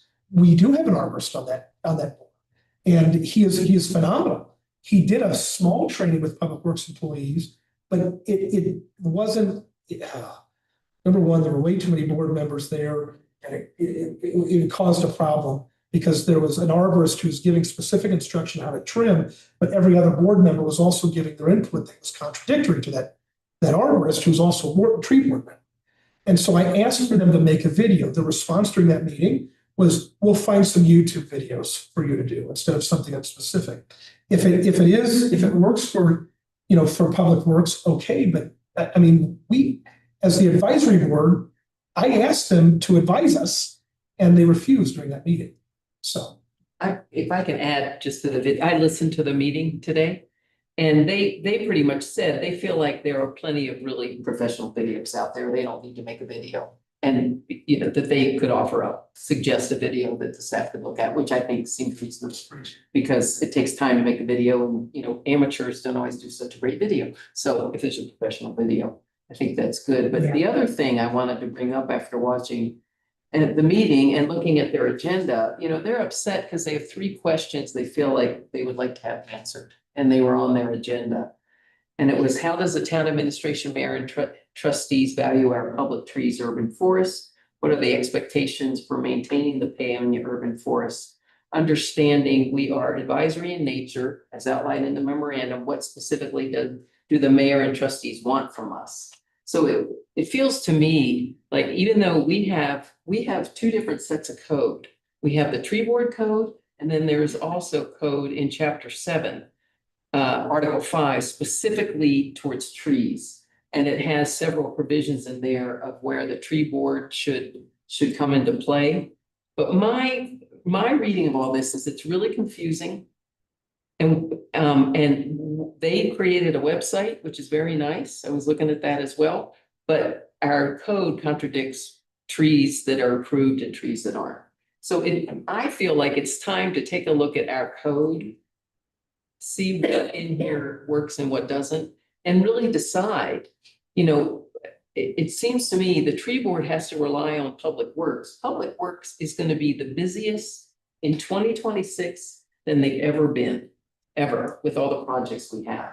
So I just don't know if it's practicable to have Nikki be the one deciding things on trees. So this to me is a discussion during the budget, because I have a couple of things I'm going to propose, but I feel like we need a reset here. We do, yeah. So I do want to bring up one Sam point. has her hand up too. Wait a minute, I'm sorry. Just because number 1, we are coming down to where you guys are next in the meeting again. That's good. Thank you. Could we have a motion? I really want to get through this agenda. I have a suggestion. I'm going to extend the meeting 15 minutes. Okay, thank you. Oh, no, yeah. Second. All in favor? Aye. Okay. Okay, so there was a point that was made during the meeting about how we value trees, and our deputy clerk, while in the meeting, pulled up our comprehensive plan to show that there's an entire section on urban tree canopy.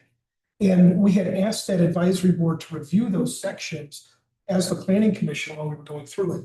We didn't get any feedback from it. Or we did get some that was funneled through at the time our planning commission chair. While I agree that our code needs to look at some things and possibly do a reset, if we try to give this board any latitude, it would be completely different and something that we have changed over time. Where we're okay. I'll get That's on that. not what I'm saying. Okay. Not at all. We cannot let a volunteer board that is not elected do anything with the town of Paonia. It has to go through the administrator. But that's what's happening, or side things are going on, and they're upset because they don't get the attention to a specific situation, I think, in the manner they would like. So that's, to me, some ground rules need to be done. Because I think they have a lot of expertise, but when we start talking about our budget, what's going on in 2026, I think that some of this, our priority with trees in the right of way and parks, and then we also have a provision where we can tell people they have to take down their own tree in this code. I think we have to really think about, do we have the staff capacity to address our trees in the next year? Because our existing staff is gonna be super busy. Okay, and Sam has her hand up too. I was just gonna suggest, I mean, and we had talked about this a couple of years ago, I mean, we've done a lot of stuff. But one of the things, this was one of the committees that we had talked about a while back about how it was really kind of vague what we wanted them to do and how we wanted to do it. So my suggestion, which you absolutely don't have to take, I helped restart this from back in 2018. And it's a lot different now than it was then. And they were like off the town board radar for a long time. And so this is, you know, a part of bringing back in is that maybe either a special meeting or a work session of some sort with the board for you guys to decide and make it really clear what their jobs need to be. And if they want to be heard, maybe listening what they have to say during that same thing and seeing if you can turn it into an effective board or not. Just a suggestion. One more thing, they had submitted a proposed ordinances, didn't they? I've never seen a final draft. Okay. So, I do want to, so in our budgeting process, you're going to see that there will be funding for right-of-way trees brought on by the Public Works Department. So they're going to start asking for some things in capital improvement worksheets. It's coming. And we're certainly not saying for some of these trees down like Third or Second, or like our truck route, Second Main, we're not saying that our guys are going to trim them. We are finding funding to bring in somebody to trim those trees. And so it's not all about our guys doing this. Certainly on our right of ways, in our alleys, our guys are going to continue to trim stuff so that it doesn't tear up our garbage trucks and hit the guys on the back of the truck. So, but that funding is going to be in that worksheet. You'll see it's coming. Yeah, one of the issues, I'm just bringing this up, but we need to think about it, is they discuss fire mitigation. That's something where we really need a true board, I think, involved with that. I just want to add to that, that is not in the code. Fire mitigation? Is not the code, read the tree board code. I feel like it's pretty prescriptive about what the tree board. Fire. Right, so that to me, based on the tree. Can we go through something else? I think I think we'd have to talk about that, but I don't feel like that's in the tree board's purview based on the code. But that's not a can you want to kick down the road. It's not a problem until it is, and that's the big one. Well, to me, it's a big, I don't know what. Anyway, I'll stop right, no, that's huge. It is. And one thing I want to remind everybody of is we paid the state forester to look at every single tree in the right of way and in our parks. I don't know if the tree board is relying on Cammie's spreadsheet. It's not on their website that I could see, but we already have a stellar tree by tree assessment with all the information. She gave recommendations on every tree, whether it should come down, should it be trimmed. So I feel like we already have a wonderful database that we need to bring back to the surface. I read a report and she put a value of $9,000 on a Siberian elm, which is You know what, we don't need to be talking about specifics. I just want to know we've already spent money to have this done. And it's a tool that we need to rely on. Trustee Hunt. Is there any action being asked for this, or is this just an update? It's just an update. I do want to say that tree program that Cammie completed from the State Forestry Service, it is the exact same software that they had asked to purchase this year. And I said, I ended up giving them a username and login. I don't know if they've utilized it. We have access to free software through the state of Colorado, Tree Plotter, Okay, It was the same software that we're asking to purchase. and you don't have to. My son used to work for him, so. Okay. Well, it sounds like we got a lot more to talk about with trees, but I'm glad this here it's in the budget.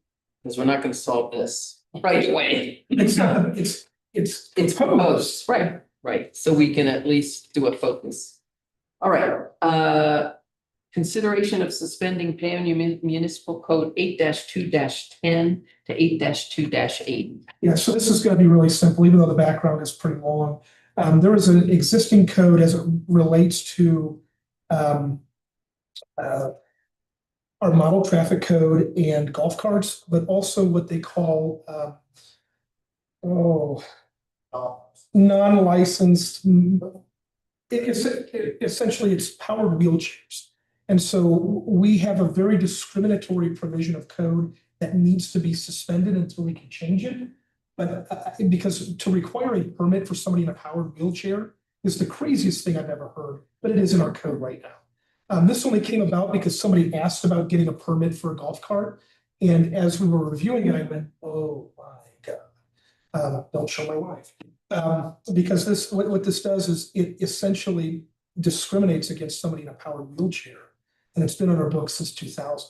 So what we're asking as staff to do is to suspend enforcement of PMC section 8210 through 8280 as it applies to powered wheelchairs and other ADA protected mobility devices pending formal amendment to the ordinance. We still want there to be something from, for golf carts, that there is some sort of regulatory thing. But we really would like you to suspend this and possibly direct staff to create or have the Public Safety Committee look at a golf cart ordinance to replace this one. That's the skinny. Any comments from trustees? Anybody from the audience?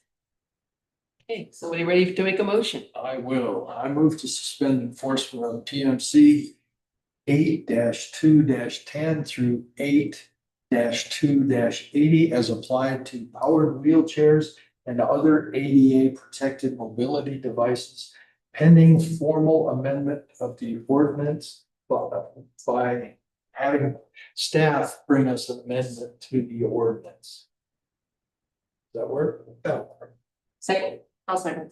all in favor? Aye. Hey, thank you. Moving on to number 11, consideration of approving sole source excavating for plumbing in temporary water tank. Okay, so this is I apologize, my internet connection has been spotty. But so people watching at home, it's taking some time. This is sole source and it's after the fact. This was to connect our temporary water tank. While you did approve a total package for this project, this is specific to a contractor working on our water tank. I understand that the budget item on there says it's $2.9 million. That is not what we're paying Rube. They may be one of the contractors that go through on the RFP or the RFP that will go out for the actual Western Loop project, which is separate. But this is what's available for, and this is actually the wrong number. It should be 60-50-72, not 60-50-73. 73 is as it relates to the Western Loop project. 72 is as it relates specific to the tank relining. Their cost was about $30,000 for the work that was done. It was to connect the temporary tank to the water plant and the temporary tank. It was all of the connections needed. They completed that work. What was told to Nikki was that it was going to be about $20,000.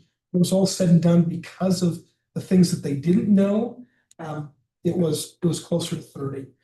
So this is one of those asking for forgiveness, but it was something that was needed to get that temporary tank online so that the work could begin on relining, which began this week.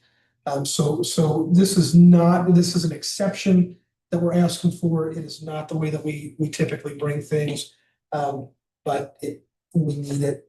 The work has already been done. The temporary tank has over hundreds of thousands of gallons in it right now as we're draining our 2 million gallon tank. Could I ask that because the invoice is not in the packet, if you all are comfortable ultimately approving this, we could put the invoice in the disbursements. Well, because this hasn't been paid. Correct. It's gonna go through our normal disbursement process. The invoice could be included in the disbursements at the beginning of October. Because not having that invoice is a little bit of a conundrum. It's in here, it's not gonna be $2 million. No. The Western Loop project will be over there, just so. Any comments, questions? And I will say Nikki did answer all of those, the eight, I think it's eight questions that are in our procurement manual for going for a sole source purchase. So all 8 of those questions have been answered to help you with, making a decision. I'd like to move to approve the sole source funding of the root excavating for temporary tank tiling. Second. All right, all in favor? Aye. Great. And we'll include the invoice actually in the disbursements so the public and you all can see it. When it comes into the next meeting. Okay, the next one is consideration of approval of the town scoping comments regarding the BLM Colorado March 2026 oil and gas lease sales specifically pertaining to parcels 2026-03-6157, 2026-03-6169 within the Uncompahgre field office. And as I've described, the town has historically, we have been commenting on these BLM oil leases as well as the Uncompahgre resource management plan. And so I worked on a letter that you see attached here, which describes to the BLM why we continue to be concerned about continued leasing and the threats to our watershed, which then are a threat to our agricultural and economic economy, which is already booming in this valley. And it has been. So, it's kind of a look at multiple use and just a cautionary to get on the public record that the town continues to be concerned. So if anybody has comments on the letter or would like to have any information on the map, Natasha came, I asked her to come and she has sat here and it is 10:10. It's actually 10:08. Oh, is it? Okay, then I won't ask for. So if you have any questions on the content of the letter, have any proposed changes? Yes, trustee Tardy. Just the second to last paragraph. What page are you on? I'm at the very end. Under the nice picture, true risk of North Fork Valley. So in that paragraph, the last 2 sentences where it starts 71% of leased acreage currently remains undeveloped. We suggest additional leasing is not best interest at this time, which because these things will become more valuable in future. That seemed like a little bit out of sync with the rest of the message. I didn't really understand why that was there or how it helped the argument. My suggestion would just be to delete those 2 sentences and the paragraph break and just leave it, development is not in our interest and mitigation doesn't work. I don't know, I just don't see the pertinence of those 2 sentences so that it helps our argument. I kind of like the percentage piece of it to say that, because like the acreage is provided in the beginning of the letter, but I think percentages also are equally as informative and forceful. So I kind of like the 71%, but I could move that to where the acreage is shown, how much acreage there is available to lease as opposed to how much is leased, which is up in the beginning of which constitutes 71%. And I'm not going to belabor this because I'm not sure that I connected those 2 points. I just looked at the 71% there and it's like, wow, 71% of the watershed is undeveloped. Why are you quibbling about this? If we've got so much that's undeveloped, maybe would a little bit more really hurt. Well, it's really that they've already leased this much acreage that has not been developed. So why are you leasing more? That's the take home message. So maybe that needs to be rewritten to get that that strong statement across, because I really, why you're doing more when there's so much. That makes sense to me now. Okay, Yeah, thank you. sure. I could make that edit if you all trust me. I would just like to say thank you for putting this together. I had Natasha's help. So any questions for Natasha? She is our resident expert.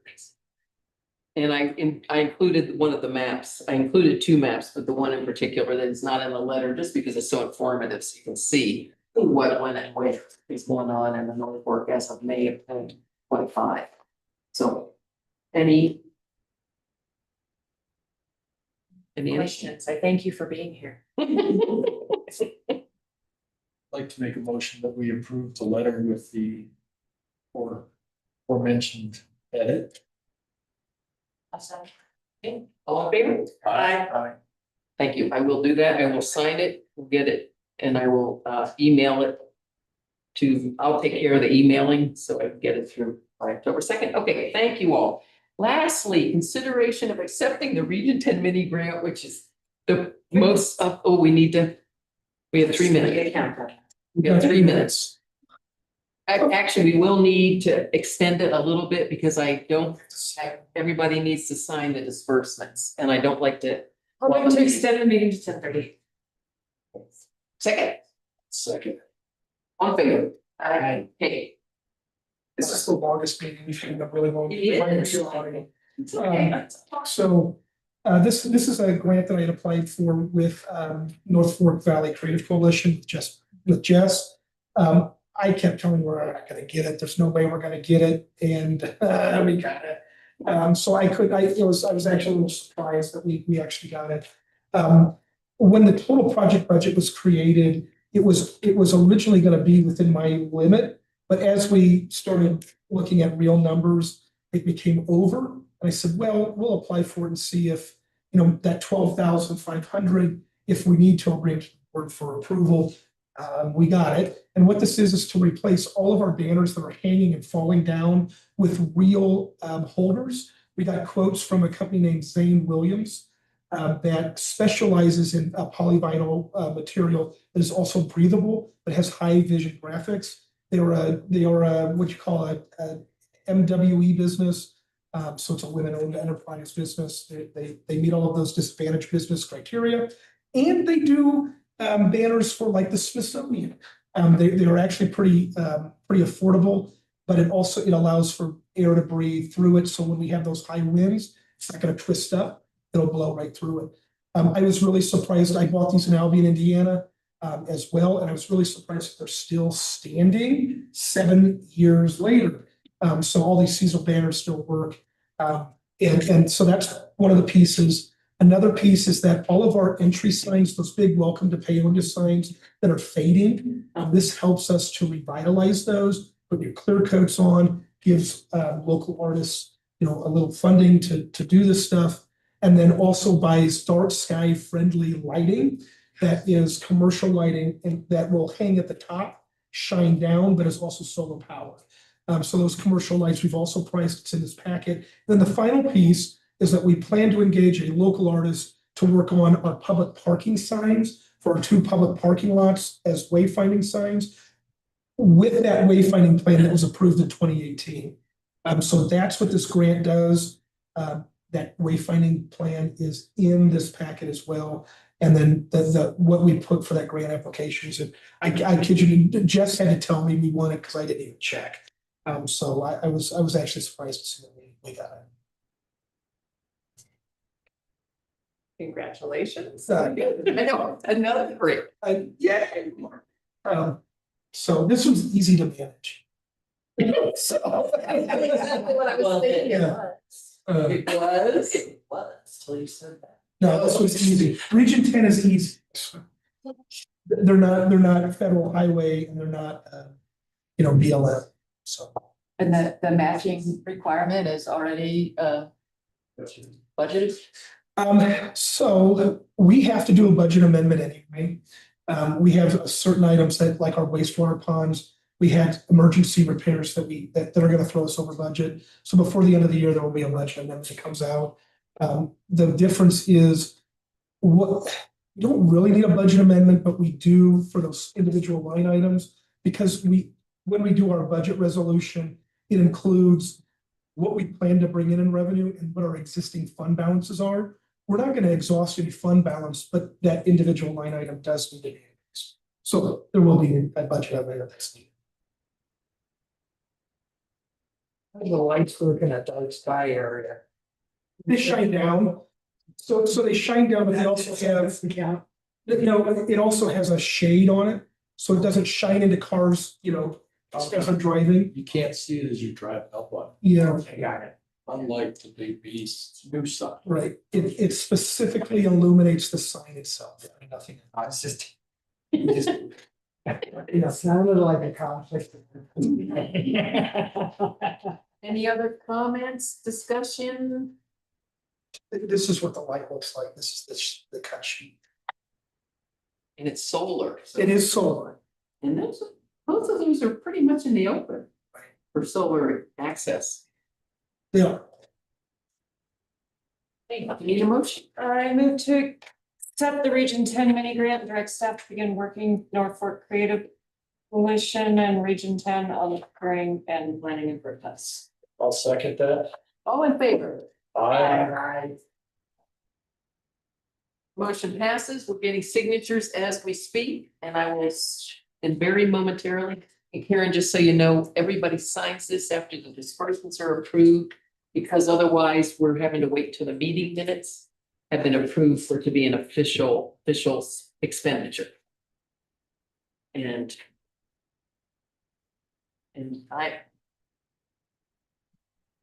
okay, Rick and Stefan, if you will sign that, as soon as they're both signed, I will adjourn the meeting. I'm exhausted. So it was a lot. Karen, these are normally not this. That's what I was here. Yeah, they're normally I was not. also warned by Mary. You didn't volunteer. You are finished signing? All right, this meeting is adjourned. And the recording is stopped, right? Good night, all. Good night, thank you, Clay.